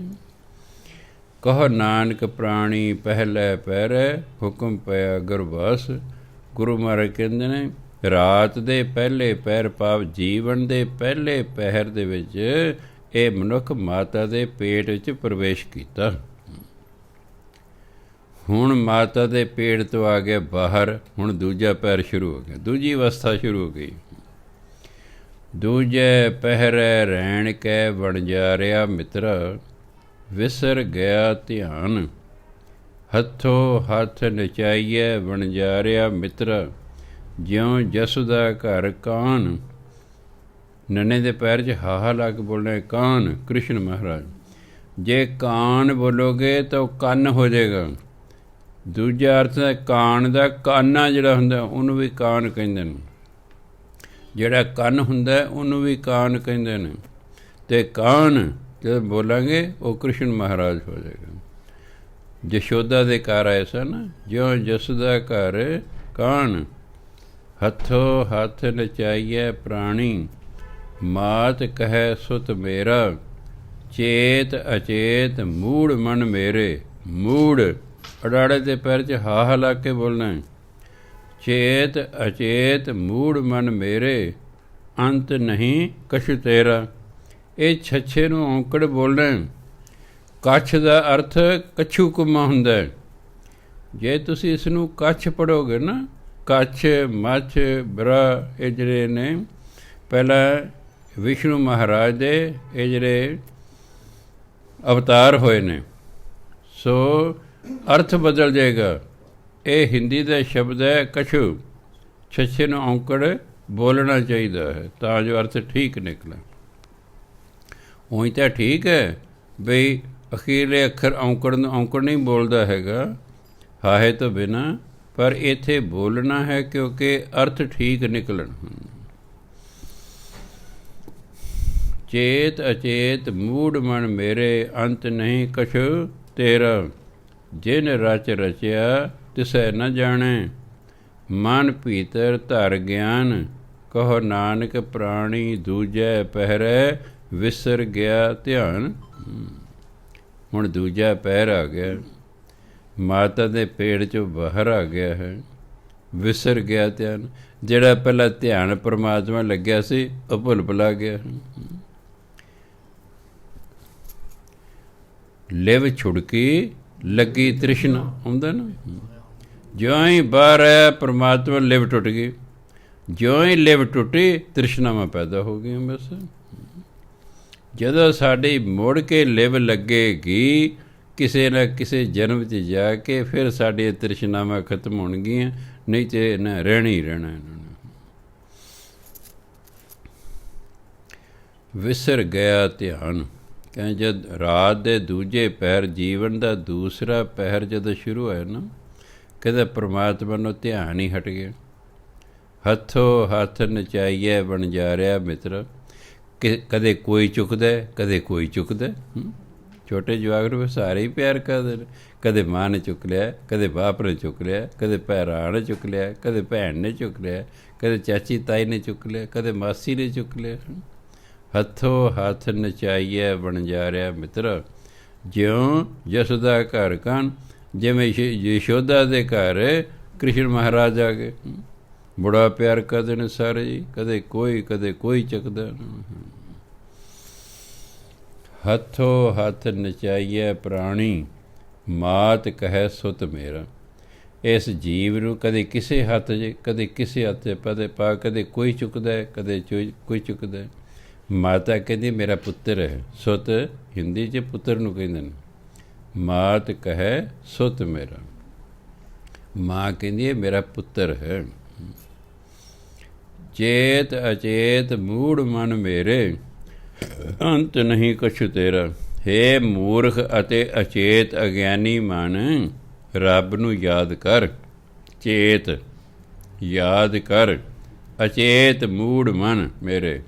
ਹੇ ਮੇਰੇ ਮੂਰਖ ਅਤੇ ਅਗਿਆਨੀ ਮਨਾ, ਤੂੰ ਰੱਬ ਨੂੰ ਯਾਦ ਕਰ। ਅੰਤ ਨਹੀਂ ਕੁਛ ਤੇਰਾ, ਅੰਤ ਨੂੰ ਹੋਰ ਤੇਰਾ ਕੋਈ ਨਹੀਂ ਹੈ।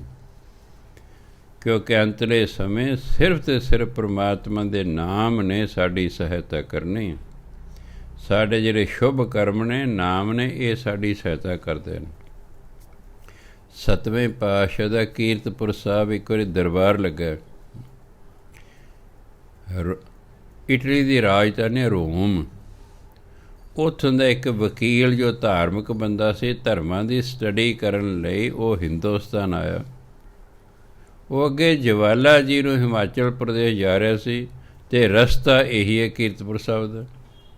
ਜਦੋਂ ਕੀਰਤਪੁਰ ਸਾਹਿਬ ਨੂੰ ਪਤਾ ਲੱਗਾ ਵੀ ਗੁਰੂ ਨਾਨਕ ਦੀ ਗੱਦੀ 'ਤੇ 7ਵੇਂ ਪਾਤਸ਼ਾਹ ਬੈਠੇ ਨੇ, ਕਿਉਂਕਿ ਗੁਰੂ ਨਾਨਕ ਦੇਵ ਜੀ ਇਟਲੀ ਗਏ ਸਨ।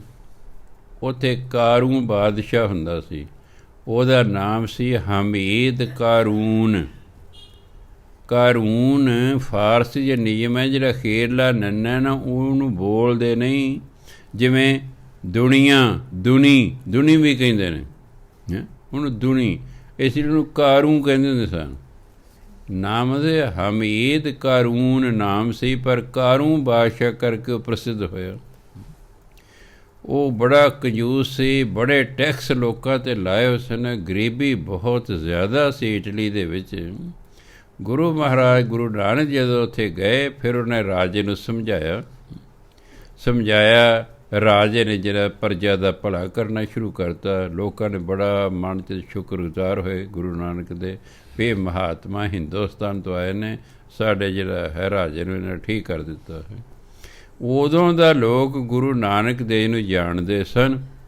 ਇਸ ਲਈ ਜਦੋਂ ਉਹਨੂੰ ਪਤਾ ਲੱਗਾ ਵੀ ਗੁਰੂ ਨਾਨਕ ਦੇਵ ਦੀ ਗੱਦੀ 'ਤੇ 7ਵੇਂ ਪਾਤਸ਼ਾਹ ਗੁਰੂ ਹਰਿਰਾਏ ਸਾਹਿਬ ਬੈਠੇ ਨੇ, ਉਹਨੇ ਕਿਹਾ ਦਰਸ਼ਨ ਹੀ ਕਰ ਚੱਲੀਏ। ਨਾਲ ਉਹਦੇ ਮਨ 'ਚ ਇੱਕ ਪ੍ਰਸ਼ਨ ਸੀ ਵੀ ਨਾਲ ਉਹ ਪੁੱਛਾਂਗੇ। ਗਿਆ ਗੁਰੂ ਮਹਾਰਾਜ ਨੇ ਅੰਗਰੇਜ਼ ਵੇਖ ਕੇ, ਚਲੋ ਅਤਿਥੀ ਆਇਆ, ਬਾਹਰੋਂ ਆਇਆ, ਸਤਿਕਾਰ ਕੀਤਾ, ਬੜੇ ਪਿਆਰ ਨਾਲ ਬਿਠਾਇਆ। ਉਹਨਾਂ ਨੇ ਪੁੱਛਿਆ ਤੁਸੀਂ ਕਿੱਥੋਂ ਆਏ ਹੋ? ਕਹਿ ਜੀ ਮੈਂ ਇਟਲੀ ਦੀ ਰਾਜਧਾਨੀ ਰੋਮ ਹੈ, ਉੱਥੋਂ ਆਇਆ ਹਾਂ। ਗੁਰੂ ਮਹਾਰਾਜ ਦਾ ਪਤਾ ਹੀ ਸੀ ਵੀ ਸਾਡੇ ਵੱਡੇ ਵਡੇਰੇ ਉੱਥੇ ਗਏ ਸਨ। ਕਿਵੇਂ ਆਏ ਹੋ ਜੀ? ਕਹਿ ਜੀ ਮੇਰੇ ਮਨ 'ਚ ਇੱਕ ਪ੍ਰਸ਼ਨ ਹੈ। ਹਾਂ, ਕਦੇ ਪੁੱਛੋ।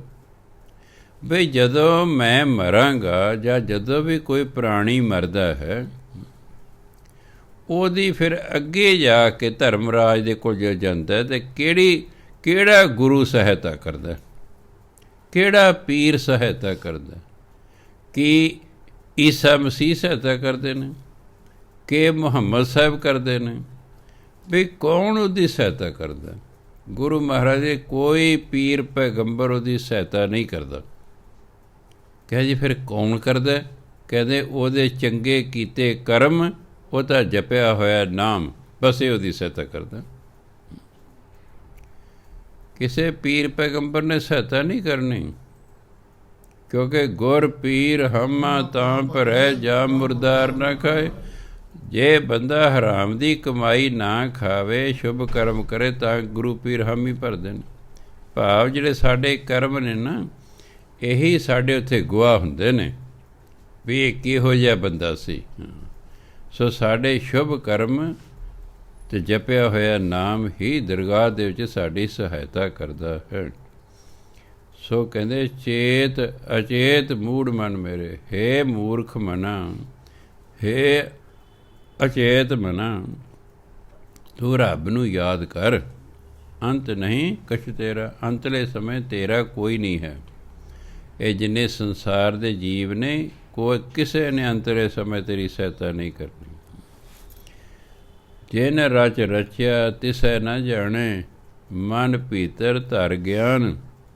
ਜਿਨੇ ਤੇਰੀ ਰਚਨਾ ਕੀਤੀ, ਜਿਸ ਨੇ ਤੈਨੂੰ ਬਣਾਇਆ, ਉਹਨੂੰ ਤੂੰ ਜਾਣਦਾ ਹੀ ਨਹੀਂ। ਪਰਮਾਤਮਾ ਨੇ ਤੈਨੂੰ ਬਣਾਇਆ ਅਤੇ ਪਰਮਾਤਮਾ ਨੂੰ ਤੂੰ ਜਾਣਦਾ ਹੀ ਨਹੀਂ ਹੈ। ਮਨ ਭੀਤਰ ਧਰ ਗਿਆਨ, ਮਨ ਦੇ 'ਚ ਪਰਮਾਤਮਾ ਬਾਰੇ ਗਿਆਨ ਹਾਸਲ ਕਰ। ਪਰਮਾਤਮਾ ਦੇ ਗਿਆਨ ਨੂੰ ਮਨ ਵਿੱਚ ਵਸਾ। ਕਹੋ ਨਾਨਕ ਪ੍ਰਾਣੀ ਦੂਜੈ ਪਹਿਰੈ, ਵਿਸਰ ਗਿਆ ਧਿਆਨ। ਜਦੋਂ ਜ਼ਿੰਦਗੀ ਦਾ ਦੂਜਾ ਪਹਿਰ ਆਇਆ, ਭਾਵ ਜਦੋਂ ਜਨਮ ਹੋ ਗਿਆ ਹੈ, ਇਹ ਫਿਰ ਮਨੁੱਖ ਪਰਮਾਤਮਾ ਨੂੰ ਭੁੱਲ ਗਿਆ। ਤੀਜੈ ਪਹਿਰੈ ਰੈਣ ਕੈ ਵਣਜਾਰਿਆ ਮਿੱਤਰਾ, ਧਨ ਜੋਬਨ ਸਿਉ ਚਿਤ। ਹਰ ਕਾ ਨਾਮ ਨਾ ਚੇਤਹੀ, ਚੇਤਹੀ ਨਹੀਂ ਚੇਤਹੀ। ਵਣਜਾਰਿਆ ਮਿੱਤਰਾ, ਬੱਧਾ ਛੁਟੈ ਜਿਤ। ਹਰ ਕਾ ਨਾਮ ਨਾ ਚੇਤੈ ਪ੍ਰਾਣੀ, ਵਿਕਲ ਭਇਆ ਸੰਗ ਮਾਇਆ। ਧਨ ਸਿਉ ਰਤਾ, ਜੋਬਨ ਮਤਾ, ਅਹਿਲਾ ਜਨਮ ਗਵਾਇਆ। ਧਰਮ ਸੇਤੀ ਵਪਾਰ ਨਾ ਕੀਤੋ, ਕਰਮ ਨਾ ਕੀਤੋ ਮਿਤ।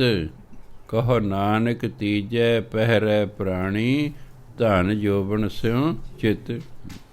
ਹੁਣ ਤੀਜਾ ਪਹਿਰ ਆ ਗਿਆ, ਜਵਾਨ ਹੋ ਗਿਆ। ਹੁਣ ਤੀਜੈ ਪਹਿਰੈ ਰਹਿਣ ਕੇ ਵਣਜਾਰਿਆ ਮਿੱਤਰਾ, ਧਨ ਜੋਬਨ ਸਿਉ ਚਿਤ। ਹੁਣ ਧਨ ਨਾਲ ਅਤੇ ਜਵਾਨੀ ਦੇ ਨਾਲ ਚਿੱਤ ਲਾ ਲਿਆ ਹੈ ਵੀ ਧਨ ਵੱਧ ਤੋਂ ਵੱਧ ਕਮਾਓ ਅਤੇ ਸਰੀਰ ਨੂੰ ਆਪਣਾ ਸਜਾਓ ਸੂਝਿਓ। ਬਸ ਸਰੀਰ ਵੱਲ ਧਿਆਨ ਹੈ ਅਤੇ ਧਨ ਵੱਲ ਧਿਆਨ ਹੈ। ਹਰ ਕਾ ਨਾਮ ਨਾ ਚੇਤਹੀ ਵਣਜਾਰਿਆ ਮਿੱਤਰਾ। ਹੇ ਵਣਜਾਰਿਆ ਮਿੱਤਰਾ, ਤੂੰ ਰੱਬ ਦਾ ਨਾਮ ਨਹੀਂ ਯਾਦ ਕਰਦਾ। ਬੱਧਾ ਛੁਟੈ ਜਿਤ, ਜਿਸ ਨਾਲ ਤੂੰ ਬੱਝਾ ਹੋਇਆ ਛੁੱਟ ਜਾਵੇਂਗਾ। ਸਾਨੂੰ ਮਾਇਆ, ਮੋਹ ਮਾਇਆ ਨੇ ਬੰਨ੍ਹ ਰੱਖਿਆ ਹੈ।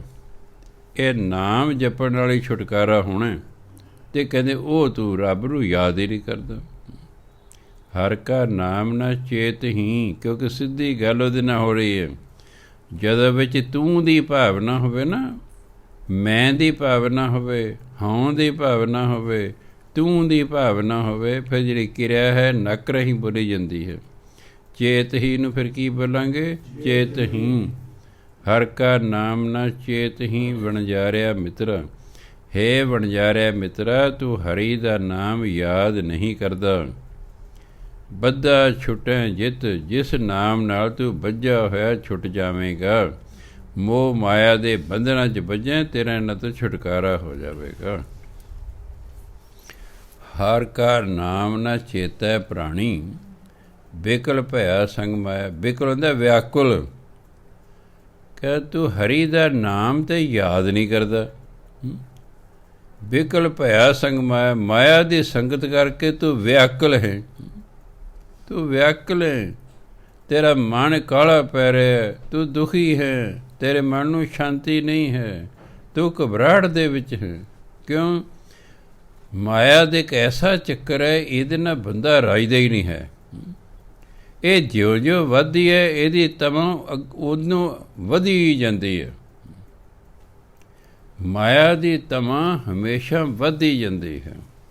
ਜਿਵੇਂ ਅੱਗ ਦੇ ਉੱਤੇ ਲੱਕੜਾਂ ਪਾਈ ਜੋ, ਅੱਗ ਬੁਝਦੀ ਨਹੀਂ, ਸਗੋਂ ਵੱਧਦੀ ਹੈ।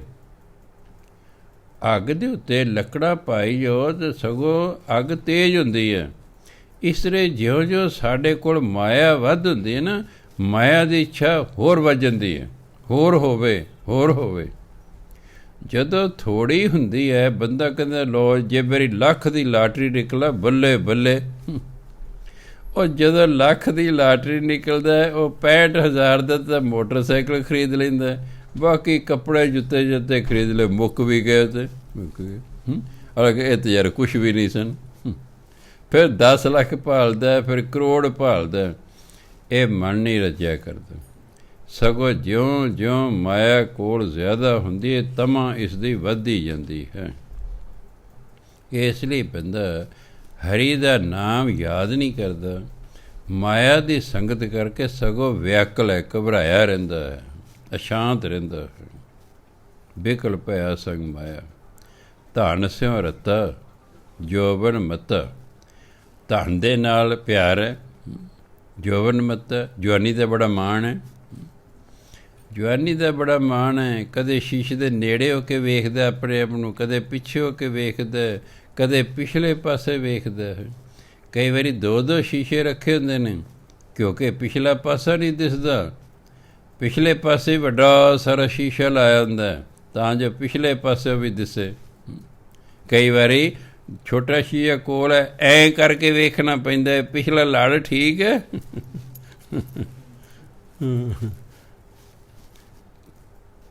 ਧਨ ਸਿਮਰਤਾ ਜੋਬਨ ਮਤਾ। ਧਨ ਨਾਲ ਪਿਆਰ ਹੈ, ਉਹਦੇ 'ਚ ਹੀ ਲੱਗਾ ਹੋਇਆ ਹੈ, ਧਨ ਕਮਾਉਣ 'ਚ। ਜਵਾਨੀ ਕਾਰਨ ਮਸਤੀ ਹੈ। ਅਹਲਾ ਜਨਮ ਗਿਆ। ਇੱਕ ਹੁੰਦਾ ਹੈ ਆਹਲਾ, ਇੱਕ ਫਾਰਸੀ ਦਾ ਸ਼ਬਦ ਹੈ ਆਹਲਾ, ਆੜੇ ਨੂੰ ਕਰਨਾ, ਹਾਹਾ ਲੱਲੇ ਨੂੰ ਕਰਨਾ। ਆਹਲਾ ਹੁੰਦਾ ਪਹਿਲੇ ਦਰਜੇ ਦਾ, ਬਹੁਤ ਵਧੀਆ। ਅਹਲਾ ਹੁੰਦਾ ਵਿਅਰਥ। ਅਹਲਾ ਜਨਮ ਗਵਾਇਆ, ਉਸ ਨੇ ਮਨੁੱਖਾ ਜੀਵਨ ਵਿਅਰਥ ਹੀ ਗਵਾ ਲਿਆ। ਆਇਆ ਸੀ ਨਾਮ ਜਪਣ, ਵਿਅਰਥ ਜੀਵਨ ਗੁਆ ਕਿੱਥੋਂ ਚਲਿਆ ਗਿਆ। ਧਰਮ ਕਹਿੰਦਾ ਜੇ ਤੁਸੀਂ ਨਾਮ ਨਹੀਂ ਜਪਿਆ, ਹੋਰ ਭਾਵੇਂ ਤੁਸੀਂ ਕਿੰਨੇ ਹੀ ਚੰਗੇ ਕੰਮ ਕਰਦੇ ਰਹੇ ਹੋਵੋ, ਕਿੰਨੇ ਹੀ ਧਨ ਦੌਲਤ ਤੁਹਾਡੇ ਕੋਲ ਕੋਠੀਆਂ ਕਾਰਾਂ ਹੋਣ, ਪਰਮਾਤਮਾ ਦੀ ਨਜ਼ਰਾਂ 'ਚ ਤੁਹਾਡੀ ਦੁਆਨੀ ਕੀਮਤ ਨਹੀਂ ਪੈਣੀ, ਕਿਉਂਕਿ ਤੁਸੀਂ ਨਾਮ ਨਹੀਂ ਜਪਿਆ। ਇਸ ਲਈ ਸਾਡਾ ਮੁੱਖ ਕੰਮ ਹੈ ਨਾਮ ਜਪਣਾ। ਅਸੀਂ ਨਾਮ ਜਪਣਾ ਹੈ। ਅਵਰ ਕਾਜ ਤੇਰੇ ਕਿਤੇ ਨਾ ਕਾਮ, ਮਿਲ ਸਾਧ ਸੰਗਤ ਭਾਜੇ ਕੇਵਲ ਨਾਮ। ਅਸੀਂ ਨਾਮ ਜਪਣਾ ਹੈ। ਅਤੇ ਨਾਮ ਵੀ ਅਸਲ ਸਤ ਸੰਗਤ 'ਚ ਆ ਕੇ ਜਪ ਹੁੰਦਾ। ਜਿਹੜੇ ਸਤ ਸੰਗਤ ਕਰਨੋਂ ਹਟ ਜਾਂਦੇ ਨੇ, ਹੌਲੀ ਹੌਲੀ ਨਾਮ ਬਾਣੀ ਨਾਲ ਟੁੱਟ ਜਾਂਦੇ ਨੇ। ਸਤ ਸੰਗਤ 'ਚ ਆ ਕੇ ਸਾਨੂੰ ਪ੍ਰੇਰਨਾ ਮਿਲਦੀ ਰਹਿੰਦੀ ਹੈ, ਫਿਰ ਅਸੀਂ ਨਾਮ ਜਪਦੇ ਰਹਿੰਦੇ ਹਾਂ, ਬਾਣੀ ਪੜ੍ਹਦੇ ਰਹਿੰਦੇ ਹਾਂ। ਫਿਰ ਗਿਆਨ 'ਚ ਹੁੰਦਾ ਰਹਿੰਦਾ ਕਿ ਸਤਸੰਗ 'ਚ। ਇਸ ਲਈ ਗੁਰੂ ਮਹਾਰਾਜ ਕਹਿੰਦੇ ਧਰਮ ਸੇਤੀ ਵਪਾਰ ਨਾ ਕੀਤਾ। ਧਰਮ ਦਾ ਤਾਂ ਵਪਾਰ ਹੀ ਨਹੀਂ ਕੀਤਾ, ਨਾ ਧਰਮ ਕਮਾਇਆ, ਨਾ ਕਿਸੇ ਨੂੰ ਧਰਮ 'ਤੇ ਦੂਜੇ ਚੱਲਣ ਲਾਇਆ। ਕਰਮ ਨਾ ਕੀਤੋ ਮਿੱਤ, ਕੋਈ ਸ਼ੁਭ ਕਰਮ ਵੀ ਨਹੀਂ ਕੀਤਾ ਜਿਹੜਾ ਕਿ ਮਿੱਤਰ ਬਣ ਜਾਂਦਾ। ਨਾ ਧਰਮ ਕਮਾਇਆ, ਨਾ ਕੋਈ ਸ਼ੁਭ ਕਰਮ ਕੀਤਾ। ਕਹੋ ਨਾਨਕ ਤੀਜੈ ਪਹਿਰੈ ਪ੍ਰਾਣੀ। ਜ਼ਿੰਦਗੀ ਦੇ ਤੀਜੇ ਪਹਿਰ ਦੇ ਵਿੱਚ ਧਨ ਜੋਬਨ ਸਿਉ ਚਿੱਤ, ਮਨੁੱਖ ਦਾ ਮਨ ਧਨ ਅਤੇ ਜੋਬਨ ਨਾਲ ਲੱਗਾ ਰਹਿੰਦਾ ਹੈ।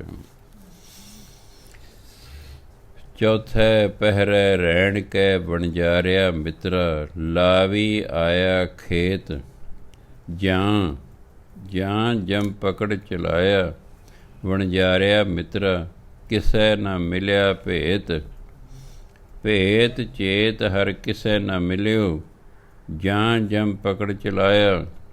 ਝੂਠਾ ਰੁਦਨ ਹੋਆ ਦੁਆਲੇ, ਖਿਨ ਮੈਂ ਭਇਆ ਪਰਾਇਆ। ਸਾਈ ਵਸਤ ਪ੍ਰਾਪਤ ਹੋਈ, ਜਿਸ ਸਿਉ ਲਾਇਆ ਹੇਤ। ਕਹ ਨਾਨਕ ਪ੍ਰਾਣੀ ਚੌਥੈ ਪਹਿਰੈ, ਲਾਵੀ ਲੁਣਿਆ ਖੇਤ। ਚੌਥੈ ਪਹਿਰੈ ਰਹਿਣ, ਬੁਢਾਪਾ ਆ ਗਿਆ ਹੁਣ, ਚੌਥੀ ਅਵਸਥਾ ਆ ਗਈ ਹੈ। ਹਿੰਦੂ ਧਰਮ ਵਾਲਿਆਂ ਨੇ ਸਾਡੇ ਜੀਵਨ ਨੂੰ ਵੀ 4 ਭਾਗਾਂ 'ਚ ਵੰਡਿਆ। ਉਹਨਾਂ ਉਮਰ ਨੂੰ 100 ਸਾਲ ਸਪੋਜ਼ ਕਰ ਲਿਆ। ਕਹਿੰਦੇ ਪਹਿਲੇ 25 ਸਾਲ ਬ੍ਰਹਮਚਾਰੀ ਰਹਿਣਾ, ਜੋ ਵਿੱਦਿਆ ਹਾਸਲ ਕਰਨੀ ਹੈ 25 ਸਾਲ ਵਿੱਦਿਆ ਹਾਸਲ ਕਰ ਲੈਣੀ। ਫਿਰ 25 ਤੋਂ ਲੈ ਕੇ 50 ਸਾਲ ਤੱਕ ਗ੍ਰਸਥੀ ਬਣਨਾ, ਆਪਣਾ ਵਿਆਹ ਸ਼ਾਦੀ ਕਰੋ, ਬੱਚੇ ਪੈਦਾ ਕਰੋ। 50 ਤੋਂ ਲੈ ਕੇ 75 ਸਾਲ ਤੱਕ ਬੈਰਾਗੀ ਤੁਸੀਂ ਹੋ ਜਾਣਾ ਹੈ। ਜੰਗਲਾਂ ਬਾਣ ਪ੍ਰਸਤ ਨੂੰ ਕਹਿੰਦੇ ਨੇ, ਬਈ ਜੰਗਲਾਂ 'ਚ ਚਲੇ ਜਾਣਾ, ਉੱਥੇ ਭਜਨ ਬੰਦਗੀ ਕਰਨੀ ਹੈ ਸਾਧੂਆਂ ਨਾਲ ਰਲ ਕੇ। ਪਰ ਦੁੱਖ ਸੁੱਖ ਦੇ ਵਿੱਚ ਵੇਲੇ ਤੁਸੀਂ ਘਰ ਆ ਸਕਦੇ ਹੋ।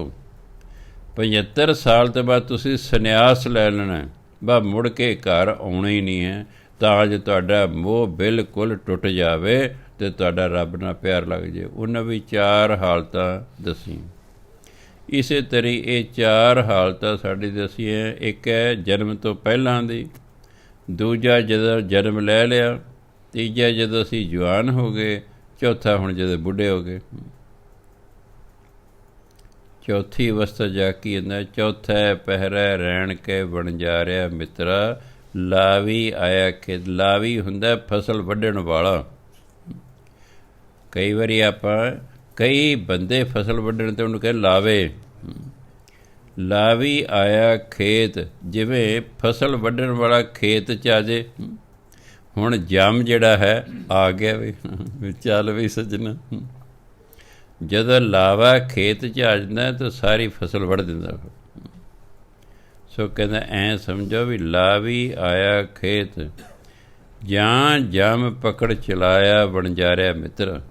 ਜਦੋਂ ਜੰਮ ਨੇ ਫੜ ਕੇ ਅੱਗੇ ਲਾ ਲੈਣਾ, ਚਲਾਇਆ ਮੈਨੇ ਅੱਗੇ ਲਾ ਲਿਆ। ਜਦੋਂ ਜੰਮ ਨੇ ਫੜ ਕੇ ਅੱਗੇ ਲਾ ਲੈਣਾ, ਕਿਸੇ ਨਾਲ ਮਿਲਿਆ ਭੇਤ, ਕਿਸੇ ਨੂੰ ਕੋਈ ਪਤਾ ਨਹੀਂ ਇਹਨੂੰ ਕਿੱਥੇ ਲੈ ਚੱਲੇ ਨੂੰ, ਕੋਈ ਪਤਾ ਨਹੀਂ। ਕਈ ਵਾਰੀ ਪੁਲਿਸ ਵਾਲਿਆਂ ਨੂੰ ਸਰਕਾਰ ਭੇਜਦੀ ਹੈ, ਜਦ SSP ਜਾਂ ਵੱਡਾ ਅਫਸਰ, ਬਈ ਫਲਾਣੇ ਬੰਦੇ ਨੂੰ ਚੱਕ ਲਿਓ। ਇੱਕ ਪਹਿਲੀ ਅਵਸਥਾ ਹੁੰਦੀ ਹੈ, ਫਲਾਣੇ ਬੰਦੇ ਨੂੰ ਜਾ ਕੇ ਕਹੋ ਜੀ ਉਹ ਥਾਣੇ ਆ ਜਾਏ। ਉਹ ਆ ਕੇ ਸਿਰ ਸਿਪਾਹੀ ਆਉਂਦਾ ਜੀ ਤੁਹਾਨੂੰ ਥਾਣੇ ਸੱਦਿਆ। ਉਹ ਆਪਣਾ ਬੰਦਾ ਕਿਸੇ ਇੱਕ ਦਿਨ ਨਾਲ ਲੈ ਜਾਂਦਾ, ਥਾਣੇ 'ਚ ਲੈ ਜਾਂਦਾ। ਦੂਜੀ ਅਵਸਥਾ ਹੁੰਦੀ ਹੈ ਵੀ ਛੇਤੀ ਚੱਲੋ ਜੀ, ਸਾਡੇ ਨਾਲ ਹੀ ਚੱਲੋ, ਨਾਲ ਚੱਲੋ। ਤੀਜੀ ਅਵਸਥਾ ਕਿਹਾ ਹੁੰਦਾ ਹੈ ਵੀ ਬੰਦਾ ਜਿਸ ਵੀ ਹਾਲਤ ਵਿੱਚ ਹੈ, ਜੇ ਕੱਛੇ ਬਨੈਣ 'ਚ ਹੈ, ਉਹਨੂੰ ਕਮੂਜ਼ ਨਹੀਂ ਪਾਉਣ ਦੇਣੀ, ਉਹਨੂੰ ਉਸੇ ਤਰ੍ਹਾਂ ਚੱਕ ਲਿਓ, ਉਹਨੂੰ ਉਸੇ ਤਰ੍ਹਾਂ ਚੱਕ ਲਿਓ। ਬਾ ਫਿਰ ਜੋ ਜੰਮ ਹੁੰਦਾ ਨਾ, ਉਹ ਸਾਨੂੰ ਕਮੀਜ਼ ਪਜਾਮਾ ਨਹੀਂ ਪਾਉਣ ਦਿੰਦਾ, ਫੜ ਕੇ ਅੱਗੇ ਲਾ ਲੈਂਦਾ, ਤੁਰਦੇ ਬਣੋ ਜੀ। ਉਹ ਟਾਈਮ ਨਹੀਂ ਦਿੰਦਾ ਹੈ ਵੀ ਹਾਂ ਵੀ ਤਿਆਰ ਹੋ ਜਾਵੇ, ਤੈਨੂੰ ਲੈ ਕੇ ਜਾਣਾ। ਜੇ ਪੁਲਿਸ ਵਾਲੇ ਚੱਕ ਕੇ ਜੀਪ ਜਾਂ ਗੱਡੀ 'ਚ ਲੱਦ ਲੈਂਦੇ, ਚੱਲ ਬਈ ਸੋਚਣਾ। ਸੋ ਇਸ ਤਰ੍ਹਾਂ ਫਿਰ ਜੰਮ ਹੈ। ਭੇਤ ਚੇਤ ਹਰ ਕਿਸੇ ਨਾ ਮਿਲਿਓ, ਜਾਂ ਜੰਮ ਪਕੜ ਚਲਾਇਆ। ਜਦੋਂ ਜਮਦੂਤ ਫੜ ਕੇ ਅੱਗੇ ਲਾ ਲੈਂਦੇ ਨਾ, ਕਿਸੇ ਨੂੰ ਪਤਾ ਨਹੀਂ ਵੀ ਕਿੱਥੇ ਲੈ ਚੱਲੇ ਨੇ। ਕਈ ਵਾਰੀ ਤੁਸੀਂ ਪੁਲਿਸ ਵਾਲੇ ਨੂੰ ਪੁੱਛੋ ਸਾਡੇ ਬੰਦੇ ਨੂੰ ਕਿੱਥੇ ਲੈ ਚੱਲੇ ਨੇ, ਉਹ ਨਹੀਂ ਦੱਸਦੇ, ਆਪੇ ਪਤਾ ਲੱਗ ਜਾਏਗਾ ਤੁਹਾਨੂੰ, ਆਪੇ ਪਤਾ ਲੱਗ ਜਾਏਗਾ ਤੁਹਾਨੂੰ, ਦੱਸਦੇ ਨਹੀਂ ਹੈਗੇ। ਪਤਾ ਨਹੀਂ ਉਹਨਾਂ ਮਾਈ ਕਿਸ ਰਾਹ 'ਚ ਲਿਜਾਣਾ, ਕਿੱਥੇ ਉਹਨਾਂ ਲਿਜਾਣਾ, ਕਿੱਥੇ ਨਹੀਂ ਲੈ ਕੇ ਜਾਣਾ, ਦੱਸ ਕੇ ਨਹੀਂ ਜਾਂਦੇ ਬਈ। ਨਹੀਂ ਤਾਂ ਮਗਰੋਂ ਜਿਹੜਾ ਹੈ ਸਿਫਾਰਿਸ਼ਾਂ ਲਾਉਣ ਲੱਗ ਜਾਣਗੇ, ਹਾਂਜੀ ਲੈ ਚੱਲੋ ਨੂੰ ਚੱਕ ਕੇ।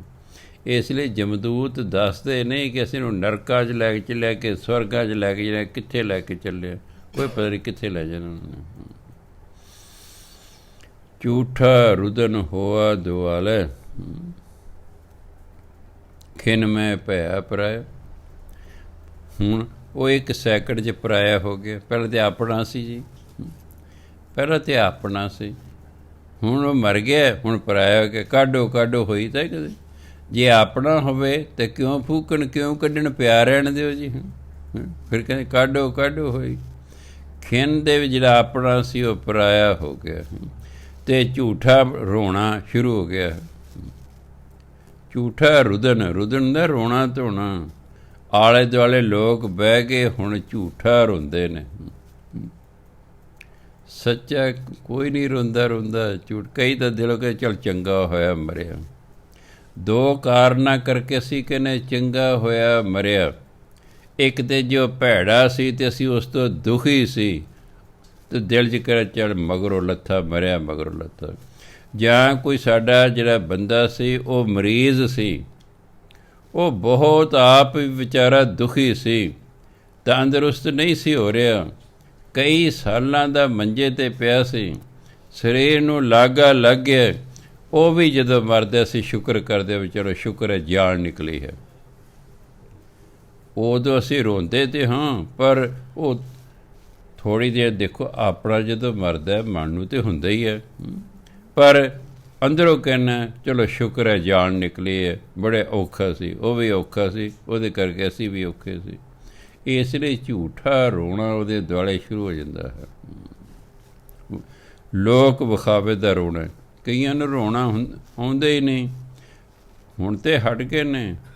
ਪਹਿਲਾਂ ਨਾ ਮਕਾਣਾ ਆਇਆ ਕਰਦੀਆਂ ਸਨ, ਇੱਕ ਉਹਨਾਂ ਦੇ ਵਿੱਚ ਨੈਣ ਪਤਾ ਨਹੀਂ ਕਿਹੜੀ ਰੱਖੀ ਹੁੰਦੀ ਸੀ, ਉਹਨੂੰ ਵੈਣ ਪਾਉਣੇ ਹੁੰਦੇ ਸਨ। ਹਾਂ, ਉਹਨੇ ਦਰਵਾਜ਼ੇ ਜਿਹੜੇ ਘਰ ਦੇ ਜੀ ਸਨ ਉਹਨਾਂ ਵੀ ਗੇਟ ਕੋਲ ਆ ਜਾਣਾ, ਅਤੇ ਉਹਨਾਂ ਵੀ ਗਲੀ ਜਾ ਕੇ ਦਰਵਾਜ਼ੇ ਕੇ ਖੜ੍ਹ ਜਾਣਾ। ਫਿਰ ਉਹਨੇ ਵੈਣ ਪਾਉਣੇ, ਵੇ ਫਲਾਣਿਆ ਵੇ ਤੇਰੇ ਬਿਨਾਂ ਸਾਡਾ ਕੀ ਬਣੇਗਾ ਵੇ, ਪਿੱਟੀ ਜਾਣਾ ਅਤੇ ਦੋਨੋਂ ਪਾਸੇ ਪਿੱਟ ਪਟਾਊਆ ਕਿੰਨੀ ਦੇਰ ਸ਼ੁਰੂ ਹੋਣਾ। ਫਿਰ ਕਿ ਬਜ਼ੁਰਗਾਂ ਨੇ ਕਹਿਣਾ ਭਾਈ ਬਹੁਤ ਰੋਲੇ, ਬਸ ਕਰੋ ਹੁਣ। ਅਤੇ ਜਿਹੜੀਆਂ ਇਹ ਕਿਰਾਏ 'ਤੇ ਲੈਂਦੀਆਂ ਹੁੰਦੀਆਂ ਸਨ ਵੈਣ ਪਾਉਣ ਵਾਲੇ, ਉਹਨਾਂ ਨੂੰ ਕਿਹੜਾ, ਉਹ ਤਾਂ ਝੂਠਾ ਰੋਦਣ ਸੀ। ਉਹ ਥੁੱਕ ਨਾ ਅੱਖਾਂ ਗਿੱਲੀਆਂ ਕਰ ਲੈਣੀਆਂ ਵੀ ਅਗਲਾ ਕਿ ਹਾਂਜੀ ਹੰਝੂ ਆ ਰਹੇ ਨੇ। ਕੋਈ ਹੰਝੂ ਹੰਝੂ ਨਹੀਂ ਹੁੰਦੇ, ਰੋਣ ਵਾਲੇ ਤਾਂ ਥੋੜ੍ਹੇ ਹੀ ਹੁੰਦੇ ਨੇ। ਕਈ ਤਾਂ ਮੈਂ ਮੜੀਆਂ 'ਚ ਹੱਸਦੇ ਵੇਖੇ ਨੇ, ਕਈਆਂ ਨੂੰ ਮੈਂ ਮੜੀਆਂ 'ਚ ਹੱਸਦੇ ਵੇਖੇ ਕਿ ਉਹ ਉਂਝ ਹੀ ਆਏ ਹੁੰਦੇ ਨੇ। ਕੋਈ ਨਾ ਕੋਈ ਮੂਰਖ ਐਸੀ ਗੱਲ ਕਰ ਦਿੰਦਾ ਜਿਸ ਨਾਲ ਦੂਜਿਆਂ ਨੂੰ ਹਾਸਾ ਆ ਜਾਂਦਾ। ਗੱਲ ਕਰਨ ਵਾਲੇ ਨੂੰ ਗਿਆਨ ਨਹੀਂ ਕਿ ਤੂੰ ਕਿੱਥੇ ਖੜ੍ਹੇ। ਸਿਆਣੇ ਕਹਿੰਦੇ ਨੇ ਜੇ ਰੋਣਾ ਨਹੀਂ ਆਉਂਦਾ ਤਾਂ ਰੋਣ ਵਰਗਾ ਮੂੰਹ ਬਣਾ ਲਓ।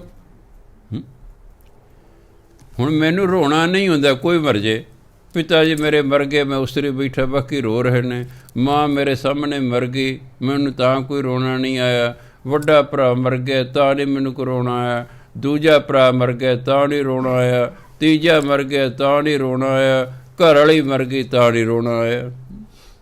ਪਰ ਅਸੀਂ ਰੋਣ ਵਰਗਾ ਮੂੰਹ 'ਤੇ ਬਣਾ ਸਕਦੇ ਹਾਂ ਨਾ ਵੀ ਇਹਨੂੰ ਵਾਕਈ ਦੁੱਖ ਹੈ ਮਰੇ ਦਾ। ਮੂੰਹ ਦਾ ਅਸੀਂ ਉਹ ਉਦਾਸੀ ਦੇ ਚਿਹਰੇ 'ਤੇ ਲਿਆ ਸਕਦੇ ਹਾਂ ਨਾ। ਹੁਣ ਮੈਂ ਕਿਸੇ ਦੇ ਅਫਸੋਸ ਕਰਨ ਗਿਆ ਘਰ 'ਚ, ਤਾਂ ਫਿਰ ਉੱਥੇ ਮੈਂ ਕੋਈ ਖੁਸ਼ ਚਿਹਰੇ ਨਾਲ ਥੋੜ੍ਹੇ ਜਾਊਂਗਾ। ਉਦਾਸ ਚਿਹਰਾ ਮੈਨੂੰ ਸ਼ੋਅ ਕਰਨਾ ਪਏਗਾ। ਅੰਦਰੋਂ ਮੈਨੂੰ ਦੁੱਖ ਹੈ ਚਾਹੇ ਨਹੀਂ ਹੈ, ਰੋਣਾ ਆ ਰਿਹਾ ਚਾਹੇ ਨਹੀਂ ਆ ਰਿਹਾ, ਪਰ ਮੈਂ ਉਦਾਸ ਚਿਹਰਾ ਜ਼ਰੂਰ ਉੱਥੇ ਸ਼ੋਅ ਕਰਾਂਗਾ ਕਿ ਬਾਬਾ ਜੀ ਨੂੰ ਸਾਡੇ ਬੰਦੇ ਮਰਨ ਦਾ ਅਫਸੋਸ ਹੈ, ਦੇਖੋ ਕਿੰਨੇ ਉਦਾਸ ਨੇ। ਅਤੇ ਜੇ ਮੜੀਆਂ 'ਚ ਜਾ ਕੇ ਹੱਸਾਂਗੇ ਤਾਂ ਮੈਂ ਕਈ ਵਾਰੀ ਸੋਚਦਾ ਬਈ ਜਿਨ੍ਹਾਂ ਦਾ ਮਰ ਗਿਆ ਨਜ਼ਦੀਕੀ ਉਹ ਕਿਤੇ ਵੇਖ ਲੈਣ, ਉਹ ਕਹਿਣ ਦਿਲ 'ਚ ਕਹੇ ਕੋਈ ਨਹੀਂ, ਜਿੱਦੇ ਤੇਰਾ ਮਰਿਆ ਨਾ ਉਹਦੇ ਪਤਾ ਲੱਗੂ ਕਿਵੇਂ ਹੱਸੀ ਦਾ। ਇਸ ਲਈ ਥਾਂ ਵੇਖ ਕੇ ਵਰਤੀਦਾ। ਜਿੱਥੇ ਹੱਸਣ ਦਾ ਹੈਗਾ ਮੌਕਾ ਉੱਥੇ ਹੱਸੋ, ਜਿੱਥੇ ਭਾਈ ਰੋਣ ਦਾ ਦੁੱਖ ਦਾ ਹੈ ਉੱਥੇ ਉਸ ਤਰ੍ਹਾਂ ਦਾ ਚਿਹਰਾ ਰੱਖੋ। ਅਤੇ ਹੱਸਣ ਨਾਲ ਤਾਂ ਫਿਰ ਕੋਈ ਮਤਲਬ ਨਹੀਂ ਹੁੰਦਾ ਹੈ। ਭਾਵੇਂ ਝੂਠੇ ਰੁਦਨ ਹੈ ਪਰ ਰੋ ਤੇ ਰਹੇ ਨੇ ਨਾ। ਨਹੀਂ ਤਾਂ ਲੋਕ ਕਹਿਣਗੇ ਕਮਾਲ, ਮਾਂ ਮਰ ਗਈ ਇਹ ਰੋ ਹੀ ਨਹੀਂ ਰਿਹਾ, ਇਹ ਤਾਂ ਮੈਨੂੰ ਕੋਈ ਦੁੱਖ ਨਹੀਂ। ਘਰ ਵਾਲੀ ਮਰ ਗਈ ਕੋਈ ਰੋ ਹੀ ਨਹੀਂ ਰਿਹਾ, ਕੋਈ ਅਫਸੋਸ ਨਹੀਂ ਕਰ ਰਿਹਾ, ਤਾਂ ਇਹਨੂੰ ਕੋਈ ਦੁੱਖ ਨਹੀਂ। ਦੁੱਖ ਹੁੰਦਾ ਹੈ ਪਰ ਕੋਈ ਜ਼ਰੂਰੀ ਨਹੀਂ ਕਿ ਰੋ ਪਿੱਟ ਕੇ ਹੀ ਉਸ ਨੂੰ ਸ਼ੋਅ ਕੀਤਾ ਜਾਵੇ। ਔਰਤ ਤੋਂ ਕਈ ਵਾਰੀ ਦੁੱਖ ਰੋਏ ਬਿਨਾਂ ਨਹੀਂ ਸਹਿ ਹੁੰਦਾ, ਉਹ ਜ਼ਿਆਦਾ ਨਰਮ ਦਿਲ ਹੁੰਦੀਆਂ। ਉਹਨਾਂ ਦਾ ਜ਼ਰੂਰ ਰੋਣਾ ਨਿਕਲਦਾ ਹੈ, ਪਰ ਬੰਦਾ ਥੋੜ੍ਹਾ ਜਿਹਾ ਮਜ਼ਬੂਤ ਦਿਲ ਦਾ ਹੁੰਦਾ ਹੈ, ਉਹ ਕਈ ਵਾਰੀ ਉਸ ਤਰ੍ਹਾਂ ਨਹੀਂ ਵੀ ਰੋਂਦਾ, ਉਹ ਦੁੱਖ ਨੂੰ ਅੰਦਰੇ ਅੰਦਰ ਸਹਿਣ ਦੀ ਕੋਸ਼ਿਸ਼ ਕਰਦਾ ਹੈ। ਵੀ ਜੇ ਘਰ ਦਾ ਵੱਡਾ ਬੰਦਾ ਹੀ ਰੋਈ ਪਿੱਟੀ ਜਾਏਗਾ ਤਾਂ ਦੂਜਿਆਂ ਨੂੰ ਕਿਵੇਂ ਸ਼ਾਂਤੀ ਆਵੇਗੀ। ਸੋ ਉਂਝੇ ਝੂਠੇ ਥੋੜ੍ਹੇ ਸਮੇਂ ਲਈ ਰੋਣਾ ਪਿੱਟਣਾ ਹੁੰਦਾ। ਝੂਠਾ ਰੁਦਨ ਹੋਆ ਦੁਆਲੇ ਖਿਨ ਮੈਂ ਭਇਆ ਪ੍ਰੇਮ। ਕਦੇ ਝੂਠਾ ਰੋਣਾ ਧੋਣਾ ਇਕੱਠੇ ਹੋ ਗਏ, ਲੋਕ ਰੋ ਧੋ ਰਹੇ ਨੇ, ਉਂਝ ਤੋਂ ਇੱਕ ਸੈਕਿੰਡ ਦੇ ਪਰਾਇਆ ਹੋ ਗਿਆ, ਬੇਗਾਨਾ ਹੋ ਗਿਆ। ਸਾਈ ਵਸਤ ਪ੍ਰਾਪਤ ਹੋਈ ਜਿਸ ਸਿਉ ਲਾਇਆ ਹੇਤ। ਹੇਤ ਹੁੰਦਾ ਮੋਹ ਪਿਆਰ। ਜਿਸ ਚੀਜ਼ ਨਾਲ ਮੋਹ ਪਿਆਰ ਲਾਇਆ ਸੀ ਉਹੀ ਪ੍ਰਾਪਤ ਹੋਈ, ਉਹੀ ਪ੍ਰਾਪਤ ਹੋਏਗੀ। ਉਹੇ ਜਿਹੀ ਸਾਨੂੰ ਅੱਗੇ ਜਾ ਕੇ ਫਲ ਮਿਲੇਗਾ ਜਿਹੋ ਜਿਹਾ ਸਾਡਾ ਕਿਸੇ ਚੀਜ਼ ਨਾਲ ਮੋਹ ਸੀ। ਕਹ ਨਾਨਕ ਪ੍ਰਾਣੀ ਚੌਥਾ ਪਹਿਰੈ, ਲਾਵੀ ਲੁਣਿਆ ਖੇਤ। ਕਹਿੰਦੇ ਫਸਲ ਵੱਢਣ ਵਾਲੇ ਨੇ ਆ ਕੇ ਖੇਤ ਵੱਢ ਦਿੱਤਾ ਹੈ, ਭਾਵ ਜਮਾ ਨੇ ਆ ਕੇ ਇਸ ਸਰੀਰ ਰੂਪੀ ਖੇਤ ਨੂੰ ਵੱਢ ਦਿੱਤਾ ਹੈ। ਭਾਵ ਜਿਵੇਂ ਫਸਲ ਵੱਢਦੀ ਹੈ ਅਤੇ ਖਤਮ ਹੋ ਗਈ, ਇਸ ਤਰ੍ਹਾਂ ਜਦੋਂ ਜਮਦੂਤ ਲੈ ਜਾਂਦੇ ਨੇ ਬਸ ਇਹ ਸਰੀਰ ਖਤਮ, ਸਰੀਰ ਮੁਰਦਾ ਹੋ ਜਾਂਦਾ ਹੈ। ਕਿਉਂਕਿ ਜਿਹੜੀ ਜਿੰਦ ਕਾਰਨ ਸਰੀਰ ਚੱਲ ਰਿਹਾ ਹੈ ਉਹ ਜਿੰਦ ਉਹ ਕੱਢ ਕੇ ਲੈ ਜਾਂਦੇ ਨੇ। ਜਿਹੜੇ ਮਨੁੱਖ ਨੇ ਪਰਮਾਤਮਾ ਨੇ ਸਾਨੂੰ ਜਿੰਦ ਦਿੱਤੀ ਹੈ, ਪਹਿਲਾਂ ਉਹਨੇ ਸਾਡਾ ਸਰੀਰ ਬਣਾਇਆ, ਫਿਰ ਉਹਦੇ ਵਿੱਚ ਉਸਨੇ ਜਿੰਦ ਪਾਈ, ਉਸ ਜਿੰਦ ਦੇ ਆਸਰੇ ਇਹ ਸਰੀਰ ਚੱਲਦਾ ਹੈ। ਜਦੋਂ ਜਿੰਦ ਵਿੱਚੋਂ ਕੱਢ ਲਈ ਜਾਂਦੀ ਹੈ ਇਹ ਸਰੀਰ ਬਿਲਕੁਲ ਹਿਲਦਾ ਜੁਲਦਾ ਕੁਛ ਨਹੀਂ ਕਰ ਸਕਦਾ, ਬਸ ਉਹ ਜਿੰਦ ਕਾਰਨ ਚੱਲ ਰਿਹਾ ਸੀ। ਜਿੰਦ ਨੂੰ ਜਾਮ ਕੱਢ ਕੇ ਲੈ ਜਾਂਦਾ ਕਰਕੇ ਫਲਾਣੇ ਦੀ ਜਾਨ ਕੱਢ ਲਈ, ਜਿੰਦ ਕੱਢ ਲਈ। ਅੱਗੇ ਕਹਿੰਦੇ ਸ਼੍ਰੀ ਰਾਗ ਮਹਿਲਾ ਪਹਿਲਾ। ਗੁਰੂ ਨਾਨਕ ਦੇਵ ਫਿਰ ਪਹਿਰੇ ਰਾਹੀਂ ਫਿਰ ਵਰਣਨ ਕਰਦੇ ਨੇ। ਪਹਿਲੇ ਪਹਿਰੇ ਰਹਿਣ ਕੇ ਵਣਜਾਰਿਆ ਮਿੱਤਰਾ, ਬਾਲਕ ਬੁੱਧ ਅਚੇਤ। ਖੀਰ ਪੀਏ ਖਿਲਾਈਏ ਵਣਜਾਰਿਆ ਮਿੱਤਰਾ, ਮਾਤ ਪਿਤਾ ਸੁਤ ਹੇਤ। ਮਾਤ ਪਿਤਾ ਸੁਤ ਨੇਹ ਕਨੇਰਾ। ਇਹਨੂੰ ਨੇਹੋ ਨਹੀਂ ਪੜ੍ਹਨਾ, ਇਸ ਨੂੰ ਨੇਹੋ ਨਹੀਂ ਪੜ੍ਹਨਾ। ਹਾਹੇ ਨੂੰ ਔਂਕੜ ਦੀ ਇਸ ਲਈ ਰੱਖੇ, ਜਿਹੜਾ ਨੇਹ ਹੈ ਇਹ ਨਾਊਨ ਹੈ, ਪਿਆਰ ਇਹ ਨਾਊਨ ਹੈ, ਨਾਮ ਹੈ। ਨਾਮ ਕਾਰਨ ਹਾਹੇ ਨੂੰ ਔਂਕੜ ਲੱਗੇ, ਬੋਲਣ ਲਈ ਨਹੀਂ ਹੈ। ਪੂਰਾ ਸ਼ਬਦ ਹੈ ਅਸਨੇਹ। ਉਦੋਂ ਛੋਟਾ ਹੈ ਸਨੇਹ, ਉਦੋਂ ਛੋਟਾ ਹੈ ਨੇਹ। ਤਿੰਨ ਰੂਪ ਗੁਰਬਾਣੀ 'ਚ ਨੇ। ਹਿੰਦੀ ਦਾ ਸ਼ਬਦ ਹੈ ਸਨੇਹ, ਅੱਧਾ ਸੱਸਾ ਨੰਨੇ ਨੂੰ ਲਾ ਹਾਹਾ ਸਨੇਹ, ਜਿਹਨੂੰ ਪਿਆਰ ਕਹਿੰਦੇ ਨੇ। ਜਦੋਂ ਗੁਰਬਾਣੀ 'ਚ ਅੱਧੇ ਸੱਸੇ ਵਾਲਾ ਸ਼ਬਦ ਆਉਂਦਾ ਉਹਦੇ ਅੱਗੇ ਆੜਾ ਲੱਗ ਜਾਂਦਾ, ਇਸ ਲਈ ਗੁਰਬਾਣੀ 'ਚ ਸਨੇਹ ਨੂੰ ਕੀ ਲਿਖਿਆ ਅਸਨੇਹ। ਆੜਾ ਨੈਗੇਟਿਵ ਬਣਾਉਣ ਲਈ ਨਹੀਂ ਲਿਖਿਆ ਹੋਇਆ। ਜਿਹੜਾ ਸ਼ਬਦ ਵੀ ਹਿੰਦੀ ਦਾ ਅੱਧੇ ਸੱਸੇ ਨਾਲ ਸ਼ੁਰੂ ਹੋਵੇਗਾ ਗੁਰਬਾਣੀ 'ਚ, ਉਹਦੇ ਅੱਗੇ ਆੜਾ ਲੱਗ ਜਾਏਗਾ। ਗੁਰਬਾਣੀ 'ਚ ਅਸਨੇਹ ਲਿਖਿਆ ਜਾਂਦਾ ਉਸਨੂੰ। ਅਸਨੇਹ ਮੈਨੇ ਵੀ ਪਿਆਰ, ਸਨੇਹ ਮੈਨੇ ਵੀ ਪਿਆਰ ਅਤੇ ਨੇਹ ਮੈਨੇ ਵੀ ਪਿਆਰ। ਉਹ ਤਿੰਨ ਰੂਪ ਨੇ ਉਸਦੇ ਹਨ। ਇੱਕ ਵੱਡਾ ਪੂਰਾ ਹੈ, ਦੂਜਾ ਛੋਟਾ ਹੈ। ਇਸ ਨੂੰ ਨੇਹੋ ਨੇਹੋ ਉਹ ਨਹੀਂ ਪੜ੍ਹਨਾ, ਨੇਹ ਨੇਹ ਮੇਰੇ ਪਿਆਰ। ਇਹ ਹਿੰਦੀ ਦੇ ਸ਼ਬਦ ਨੇ।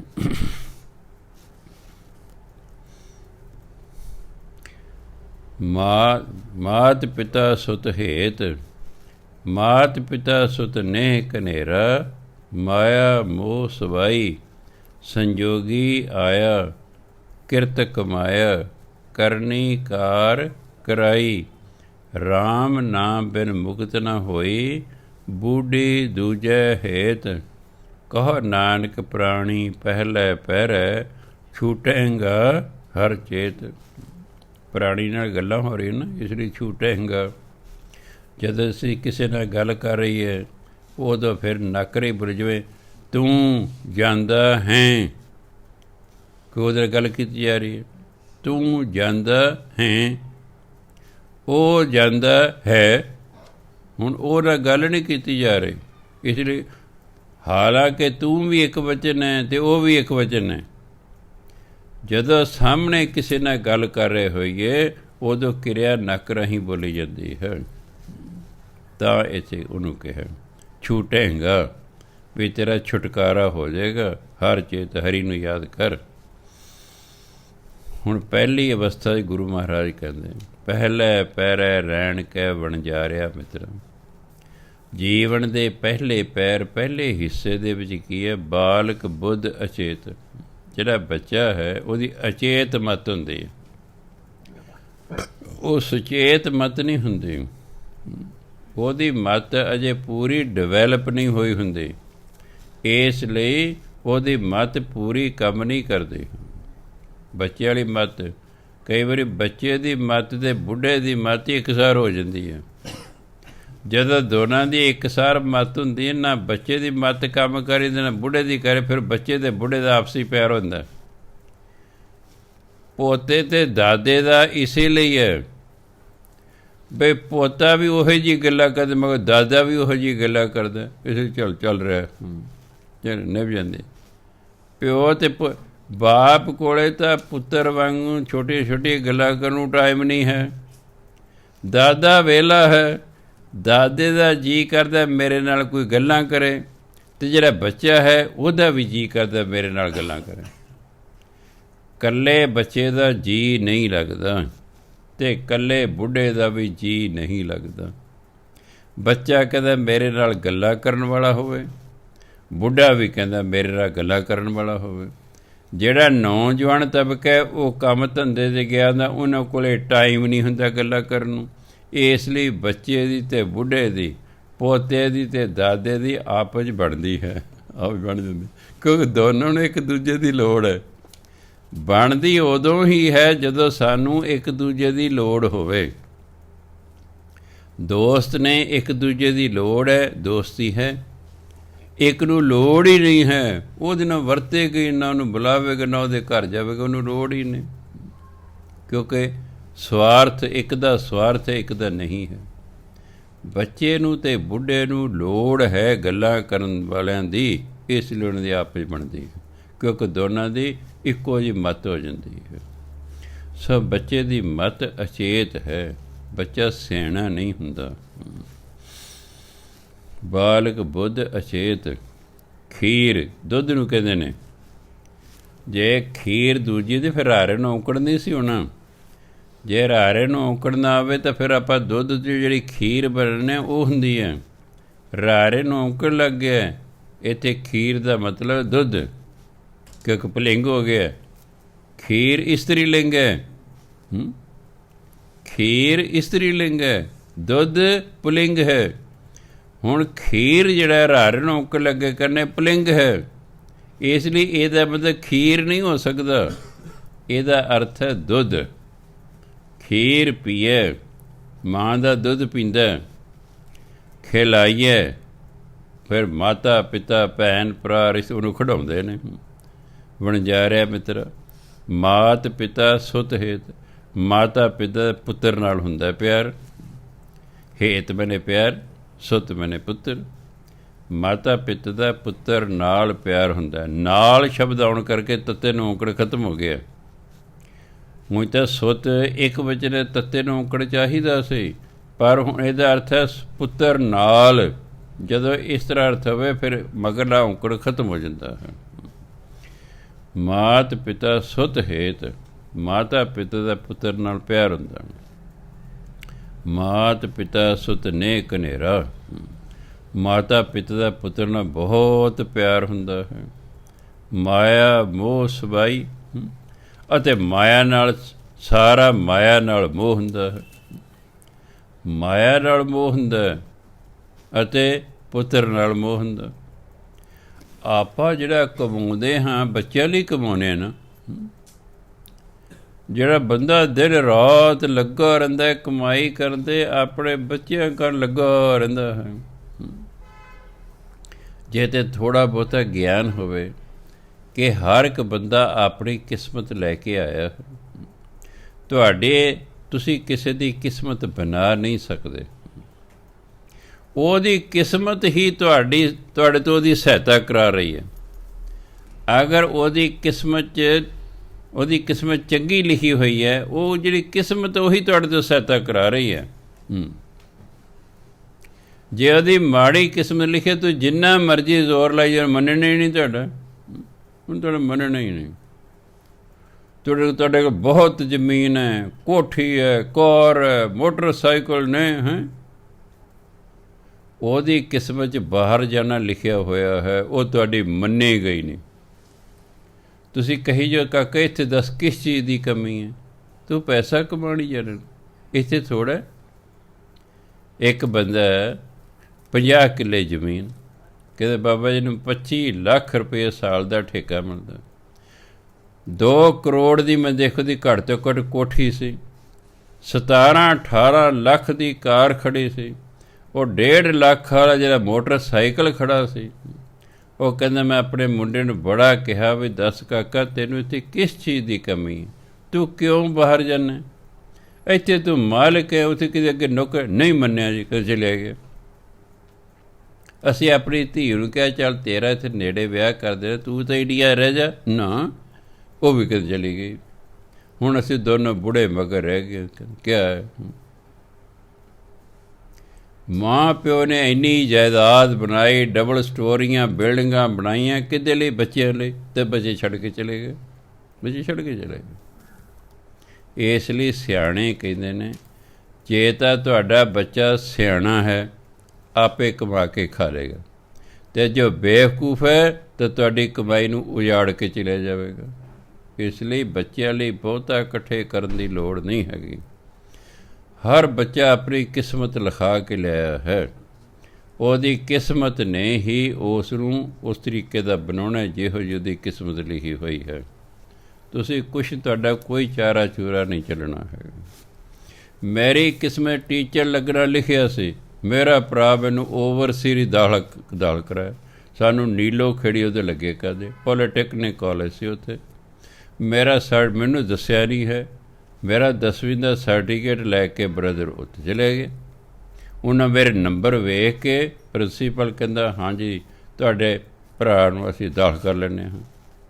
ਬੋਲੋ ਸਿਵਲ ਲੈਣਾ, ਤੁਹਾਡੇ ਭਰਾ ਦੀ ਡਰਾਇੰਗ ਅਤੇ ਸਾਇੰਸ ਕਹਿੰਦੇ ਬਹੁਤ ਅੱਛੀ ਹੈ, ਸਾਡੀ ਸਲਾਹ ਵੀ ਇਹਨੂੰ ਸਿਵਲ ਦਿਲਾ ਦਿਓ ਵੀ ਬਾਹਰ ਨਿਕਲਦੇ ਸਾਰੀ ਨੌਕਰੀ। ਮੈਂ ਉਦੋਂ ਓਵਰਸੀਅਰ ਕਿਹਾ ਕਰਦੇ ਸਨ ਵੀ ਕੋਰਸ ਕਰਦੇ ਸਾਰੀ ਸਰਕਾਰੀ ਨੌਕਰੀ ਮਿਲੇਗੀ। ਚਲੋ ਭਰਾ ਨੇ 50 ਰੁਪਏ 75 ਰੁਪਈਏ ਵਿਚਾਰੇ ਨੂੰ ਤਨਖਾਹ ਮਿਲੇ ਉਦੋਂ, 50 ਰੁਪਈਏ ਮੇਰੀ 6 ਮਹੀਨੇ ਦੀ ਫੀਸ ਭਰਿਆ। ਆ ਕੇ ਕਹਿੰਦਾ ਵਧਾਈਆਂ। ਮੈਂ ਕਾਹਦੀਆਂ ਜੀ? ਕਹਿੰਦਾ ਮੈਂ ਤੈਨੂੰ ਓਵਰਸੀਅਰ ਦਾਖਲ ਕਰਾਇਆ। ਮੈਂ ਤੁਹਾਨੂੰ ਕਿਹਨੇ ਕਿਹਾ ਸੀ? ਤੁਸੀਂ ਤਾਂ ਮੈਨੂੰ ਦੱਸਿਆ ਹੀ ਨਹੀਂ। ਮੈਂ ਕੋਈ ਓਵਰਸੀਅਰ ਨਹੀਂ ਬਣਨਾ, ਮੈਂ ਤਾਂ ਟੀਚਰ ਬਣਨਾ। ਕਹਾਂ ਯਾਰ ਮੇਰਾ ਇਹਨੇ, ਮੈਂ ਜੇ ਦੇਖੋ ਤੁਸੀਂ ਮੈਨੂੰ ਪੁੱਛਿਆ ਹੀ ਨਹੀਂ, ਤੁਸੀਂ ਮੈਨੂੰ ਪੁੱਛਦੇ ਲੈਣਾ। ਚਲੋ ਮੇਰੇ ਚੰਗੇ ਨੰਬਰਾਂ ਕਾਰਨ ਮੇਰੇ ਜਾਣ ਤੋਂ ਬਿਨਾਂ ਉਹਨਾਂ ਨੇ ਦਾਖਲ ਕਰਤਾ, ਠੀਕ ਹੈ ਚਲੋ, ਪਰ ਤੁਸੀਂ ਮੇਰੇ ਤੋਂ ਪੁੱਛਣਾ ਤੇ ਸੀ ਵੀ ਕਾਕਾ ਮੈਂ ਤੈਨੂੰ ਓਵਰਸੀਅਰ ਦਾਖਲ ਕਰਾਉਣ ਚੱਲਿਆ, ਬੋਲ। ਤੁਸੀਂ ਮੇਰੇ ਗੱਲ ਹੀ ਨਹੀਂ ਕੀਤੀ। ਮੈਨੂੰ ਉਹ 50 ਰੁਪਈਏ ਵੀ ਵਿਚਾਰੇ ਦੇ ਗਏ ਅਤੇ ਮੇਰਾ ਸਾਲ ਵੀ ਖਰਾਬ ਹੋ ਗਿਆ, ਕਿਉਂਕਿ ਉਹਨੇ ਚ ਹੋਰ ਟੀਚਰ ਡਿਪਾਰਟਮੈਂਟ ਜਿਹੜੇ ਦਾਖਲੇ ਸਨ ਉਹ ਲੰਘ ਗਏ ਸਮਾਂ। 1 ਸਾਲ ਫਿਰ ਮੈਂ ਕਿਹਾ ਇੱਕ ਹੁਣ ਇਹ ਕੀ ਕਰੀਏ। ਮੇਰੇ ਕੋਲ 10ਵੀਂ ਡਰਾਇੰਗ ਸਾਇੰਸ ਸੀ, ਮੈਂ ਨਾ ਫਿਰ 10ਵੀਂ ਦੀ ਹਿੰਦੀ ਅਤੇ 10ਵੀਂ ਦੀ ਪੰਜਾਬੀ ਮੈਂ ਚਲੇ ਹੀ ਪ੍ਰਾਈਵੇਟ ਕਰ ਲੈਣਾ, ਸਾਲ ਕਾਹਨੂੰ ਖਰਾਬ ਕਰਨਾ। ਮੈਂ ਉਹ ਪੜ੍ਹਦਾ ਰਿਹਾ, 10ਵੀਂ ਦੀ ਹਿੰਦੀ ਵੀ ਕਰ ਗਿਆ, 10ਵੀਂ ਦੀ ਪੰਜਾਬੀ ਵੀ ਕਰ ਗਿਆ। ਚਲੋ ਸੌਖਾ ਮੇਰੇ ਟੀਚਰ ਲੱਗਣ। ਟੀਚਰ ਹੀ ਲਿਖਿਆ ਹੋਇਆ ਸੀ, ਭਰਾ ਪੜ੍ਹਿਆ ਹੋਇਆ ਸੀ, ਟੀਚਰ ਲੱਗਾ ਸੀ। ਇੱਕ ਮੈਂ ਹੋਰ ਦੇਖਿਆ, ਕੋਈ ਬੰਦਾ ਆਪਣੇ ਕੰਮ ਤੋਂ ਸੰਤੁਸ਼ਟ ਨਹੀਂ ਹੁੰਦਾ, ਉਹਨੂੰ ਦੂਜੇ ਦਾ ਕੰਮ ਵਧੀਆ ਲੱਗਦਾ। ਵੀ ਜੇ ਮੈਂ ਆਹ ਹੁੰਦਾ, ਮੈਂ ਦੇਖਿਆ ਜੇ ਤੁਸੀਂ FCI 'ਚ ਤੁਸੀਂ ਸੰਤੁਸ਼ਟ ਨਹੀਂ, ਤੁਸੀਂ ਕਹੋ ਮੈਂ ਕਿਸੇ ਹੋਰ ਮਹਿਕਮੇ 'ਚ, ਤੁਸੀਂ PWD 'ਚ ਉਸ 'ਚ ਸੰਤੁਸ਼ਟ ਨਹੀਂ, ਤੁਸੀਂ ਕਹੋ ਮੈਨੂੰ ਕੋਈ ਹੋਰ ਮਹਿਕਮਾ ਚਾਹੀਦਾ। ਟੀਚਰ ਹੈ ਉਹ ਸੰਤੁਸ਼ਟ ਨਹੀਂ ਨਾ, ਉਹ ਕਹਿੰਦਾ ਹੋਰ ਕੋਈ ਮਹਿਕਮਾ ਚਾਹੀਦਾ। ਇਸ ਲਈ ਭਰਾ ਹਾਲਾਂਕਿ ਇਹ ਕਲਾਸ ਟੀਚਰ ਸੀ, ਪਰ ਉਹ ਆਪਣਾ ਸੰਤੁਸ਼ਟ ਨਾ ਹੋਣ ਕਰਕੇ ਕਿ ਇੱਥੇ ਹਰਾਮ ਦੀ ਕਮਾਈ ਨਹੀਂ ਹੈ, ਮੇਰਾ ਭਰਾ ਓਵਰਸੀਅਰ ਬਣੇਗਾ। ਮੈਨੂੰ ਕਹਿੰਦਾ ਤੇਰੀ ਵੀ ਕੋਠੀ ਹੋਏਗੀ, ਮੇਰੀ ਵੀ ਹੋਏਗੀ। ਮੈਂ ਪੇਂਡੂ ਬੰਦਾ, ਮੈਂ ਸਾਡਾ ਏਡਾ ਵੱਡਾ ਕੋਠਾ, ਮੈਂ ਕੋਠੀ ਨੂੰ ਕੀ ਕਰਨਾ। ਉਹ ਹੱਸ ਪਿਆ, ਕਹਿੰਦਾ ਕੋਈ ਨਹੀਂ, ਮੈਂ ਤੈਨੂੰ ਸ਼ਹਿਰ 'ਚ ਕਦੇ ਲੈ ਕੇ ਚੱਲਾਂਗਾ, ਤੈਨੂੰ ਪਤਾ ਲੱਗੇ ਕੋਠੀ ਕੀ ਹੁੰਦੀ। ਕਹਿੰਦਾ ਤੇਰੀ ਵੀ ਕੋਠੀ ਹੋਏਗੀ, ਸਾਡੀ ਵੀ ਹੋਏਗੀ। ਚਲੋ ਉਦੋਂ ਮੈਂ ਬੱਚੇ, ਮੈਨੂੰ ਸਮਝ ਨਾ ਆਈ, ਵੱਡੇ ਹੋ ਕੇ ਪਤਾ ਲੱਗਾ ਵੀ ਉਹ ਇਸ ਮਹਿਕਮੇ ਤਾਂ ਰਿਸ਼ਵਤ ਬੜੀ ਹੈ, ਖਾਣ ਨੂੰ ਬਹੁਤ ਹੈ, ਤਾਂ ਉਹਨਾਂ ਕਿਹਾ ਉਹਨੇ ਵੀ ਤੇਰੀ ਵੀ ਕੋਠੀ ਹੋਏਗੀ, ਸਾਡੀ ਵੀ ਹੋਵੇਗੀ। ਪਰ ਜੋ ਲਿਖਾ ਕੇ ਅਸੀਂ ਲਿਆ, ਅਸੀਂ ਉਹੀ ਖੁਸ਼ੀ ਮਿਲਣਾ, ਅਸੀਂ ਉਹੀ ਖੁਸ਼ੀ ਮਿਲਣਾ। ਜੇ ਤੁਹਾਡਾ ਬੱਚਾ ਚੰਗਾ ਹੈ, ਇਹ ਨਾ ਸਮਝੋ ਕਿ ਅਸੀਂ ਉਹਨੂੰ ਠੀਕ ਗਾਈਡ ਕੀਤਾ ਨਾ, ਉਹ ਹੈ ਹੀ ਚੰਗਾ। ਉਹਨੇ ਤੁਹਾਡੇ ਤੋਂ ਆਪਣੀ ਸਹਾਇਤਾ ਕਰਵਾਉਣੀ, ਲਿਖਿਆ ਹੋਇਆ ਤੁਸੀਂ ਉਹਦੀ ਸਹਾਇਤਾ ਕਰੋਗੇ, ਪੜ੍ਹਾਓਗੇ, ਇਹ ਕਰੋਗੇ, ਉਹ ਕਰੋ, ਸਭ ਲਿਖਿਆ ਹੋਇਆ, ਇਹ ਤਾਂ ਪਹਿਲੇ ਲਿਖਿਆ ਹੋਇਆ। ਇਸ ਲਈ ਬੱਚਿਆਂ ਦੀ ਬਹੁਤੀ ਚਿੰਤਾ ਨਹੀਂ ਕਰੀਦੀ ਹੁੰਦੀ। ਹਾਂ, ਸਾਂਭ ਸੰਭਾਈ ਕਰਨਾ ਸਾਡਾ ਫਰਜ਼ ਹੈ। ਜੋ ਮਾਤਾ ਪਿਤਾ ਦੀ ਡਿਊਟੀਆਂ ਨੇ, ਉਹ ਸਾਡਾ ਫਰਜ਼ ਹੈ ਡਿਊਟੀ ਕਰਨਾ। ਪਰ ਉਹਨਾਂ ਦੇ ਪਿੱਛੇ ਹਰਾਮ ਦੀਆਂ ਕਮਾਈਆਂ ਕਰਨੀਆਂ, ਠੱਗੀਆਂ ਠੋਰੀਆਂ ਕਰਨੇ, ਪਾਪ ਕਰਨੇ, ਇਹ ਤਾਂ ਆਪਣੇ ਸਿਰ 'ਤੇ ਸਿਆਪਾ ਖੜਾ ਕਰਨਾ ਹੈ। ਉਹਨਾਂ ਨੇ ਪਤਾ ਨਹੀਂ ਕੀ ਬਣਨਾ ਅਤੇ ਕੀ ਨਹੀਂ ਬਣਨਾ। ਤੁਹਾਡੀ ਕਮਾਈ ਉਹਨੂੰ ਉਜਾੜਨੀ ਹੈ ਕਿ ਇੱਥੇ ਹੀ ਛੱਡ ਕੇ ਚਲੀ ਜਾਣਾ ਉਹਨਾਂ ਨੂੰ। ਸੋ ਅਖੀਰ 'ਤੇ ਗੁਰੂ ਮਹਾਰਾਜ ਕਹਿੰਦੇ, ਮਾਤ ਪਿਤਾ ਸੁਤ ਨੇਕ ਨੇਰਾ, ਮਾਇਆ ਮੋਹ ਸਬਾਈ। ਮਾਤਾ ਪਿਤਾ ਬੋੜਾ, ਪੁੱਤਰ ਨਾਲ ਤੇ ਮਾਇਆ ਨਾਲ ਮੋਹ ਹੈ। ਸੰਜੋਗੀ ਆਇਆ, ਕਿਰਤ ਕਮਾਇਆ, ਕਰਨੀ ਕਾਰ ਕਰਾਈ। ਉਹ ਤਾਂ ਪਿਛਲੇ ਜਨਮਾਂ ਦੇ ਸੰਯੋਗਾਂ ਕਾਰਨ ਸਾਡੇ ਘਰ ਆਇਆ ਸੀ। ਫਿਰ ਜੋ ਪਿੱਛੇ ਉਹਨੇ ਕਿਰਤ ਕੀਤੀ ਸੀ, ਉਹਨੇ ਕਰਮਾਂ ਅਨੁਸਾਰ ਉਹ ਹੁਣ ਕਿਰਤ ਕਰ, ਕਰਨੀ ਕਾਰ ਕਰਾਈ। ਉਹਨੇ ਉਹ ਕਰਮ ਕੀਤੇ ਜੋ ਪਿੱਛੇ ਕਿਰਤ ਕੀਤੀ ਸੀ, ਲਿਖਾ ਕੇ ਜੋ ਲਿਆਇਆ ਸੀ, ਉਹੀ ਉਹਨੇ ਆ ਕੇ ਤੇ ਕਰਮ ਕੀਤੇ। ਅਸੀਂ ਉਹੀ ਕਰਮ ਕਰਦੇ ਜੋ ਅਸੀਂ ਲਿਖਾ ਕੇ ਲਿਆਏ। ਬੱਚੇ ਨੇ ਉਹੀ ਕਰਮ ਕਰਨੇ ਜੋ ਲਿਖਾ ਕੇ ਲਿਆ। ਕਈ ਕਹਿਣਗੇ ਜੀ ਸਤ ਸੰਗਤ ਨਾਲ ਬੰਦਾ ਬਦਲ ਜਾਂਦਾ ਹੈ। ਉਹਦੇ ਲਿਖਿਆ ਹੁੰਦਾ ਹੈ ਕਿ ਤੂੰ ਸਤ ਸੰਗਤ ਕਰੇਗਾ ਫਿਰ ਬਦਲੇਗਾ, ਇਸ ਲਈ ਉਹ ਤਾਂ ਸਤ ਸੰਗਤ, ਨਹੀਂ ਤਾਂ ਜੇ ਨਹੀਂ ਆਉਂਦਾ ਲਾ ਲਓ ਜ਼ੋਰ। ਜੇ ਉਹਦੇ ਸਤ ਸੰਗਤ ਲਿਖੀ ਹੀ ਨਹੀਂ ਆਉਂਦਾ। ਉਹਦਾ ਲਿਖਿਆ ਹੁੰਦਾ ਹੈ ਵੀ ਤੂੰ ਫਲਾਣੀ ਤਰੀਕ ਨੂੰ ਬਦਲੇਗਾ ਅਤੇ ਉਹਦਾ ਆਹ ਕਾਰਨ ਹੋਵੇਗਾ, ਉਹ ਕਾਰਨ ਵਾਪਰਦਾ ਅਤੇ ਉਹ ਬਦਲ ਜਾਂਦਾ। ਬਸ ਜੇ ਸਤ ਸੰਗਤ ਕਰੀਏ ਵੀ ਅਸੀਂ ਲਿਖਾ ਕੇ ਲਿਆਏ ਹਾਂ। ਪਾਠ ਸਿੱਖਣਾ ਲਿਖਾ ਕੇ ਲਿਆਏ ਹਾਂ। ਮੈਂ ਪਾਠ ਸਿਖਾਉਣਾ, ਰਘਬੀਰ ਸਿੰਘ ਸਿਖਾਉਣਾ, ਅਸੀਂ ਲਿਖਾ ਕੇ ਲਿਆਏ ਹਾਂ। ਉਂਝ ਨਹੀਂ ਇੱਥੇ ਸਿਖਾਉਣ ਲੱਗ ਪਏ, ਕਿਉਂਕਿ ਜਿਹੜਾ ਲਿਖਾ ਕੇ ਲਿਆ ਉਹਦੇ ਸਾਡਾ ਸੁਭਾਅ ਆਦਤਾਂ ਹੋ ਜਾਣਗੀਆਂ। ਸਾਨੂੰ ਬੋਝ ਨਹੀਂ ਲੱਗੇਗਾ ਕਿਉਂਕਿ ਅਸੀਂ ਲਿਖਾ ਕੇ ਲਿਆਏ ਹੋਏ ਹਾਂ। ਸੋ ਤਾਂ ਗੁਰੂ ਮਹਾਰਾਜ ਕਹਿੰਦੇ, ਰਾਮ ਨਾ ਬਿਨ ਮੁਕਤ ਨਾ ਹੋਈ, ਬੂਢੀ ਦੂਜਾ ਹਿਤ। ਬੂਢੀ ਦਾ ਡੁੱਬ ਜਾਣਾ, ਦੂਜਾ ਹਿਤ ਨਾ ਮਾਇਆ ਨਾਲ ਪਿਆਰ। ਹੇ ਇਨਸਾਨ, ਤੂੰ ਮਾਇਆ ਨੂੰ ਪਿਆਰ ਕਰਕੇ ਡੁੱਬ ਜਾਏਗਾ। ਪਰਮਾਤਮਾ ਦੇ ਨਾਮ ਤੋਂ ਬਿਨਾਂ ਤੇਰੀ ਮੁਕਤੀ ਨਹੀਂ ਹੋਣੀ। ਕਹੋ ਨਾਨਕ ਪ੍ਰਾਣੀ ਪਹਿਲੇ ਪੈਰੇ, ਛੂਟੇਂਗਾ ਹਰ ਚੇਤ। ਹੇ ਇਨਸਾਨ, ਅਜੇ ਤੇਰਾ ਬਚਪਨ, ਤੂੰ ਕਦੇ ਨਾਮ ਜਪ ਲੈ ਤਾਂ ਤੇਰਾ ਛੁਟਕਾਰਾ ਹੋਣਾ ਇਸ ਮੋਹ ਮਾਇਆ ਤੋਂ। ਵਾਹਿਗੁਰੂ ਜੀ ਕਾ ਖਾਲਸਾ, ਵਾਹਿਗੁਰੂ ਜੀ ਕੀ ਫਤਿਹ।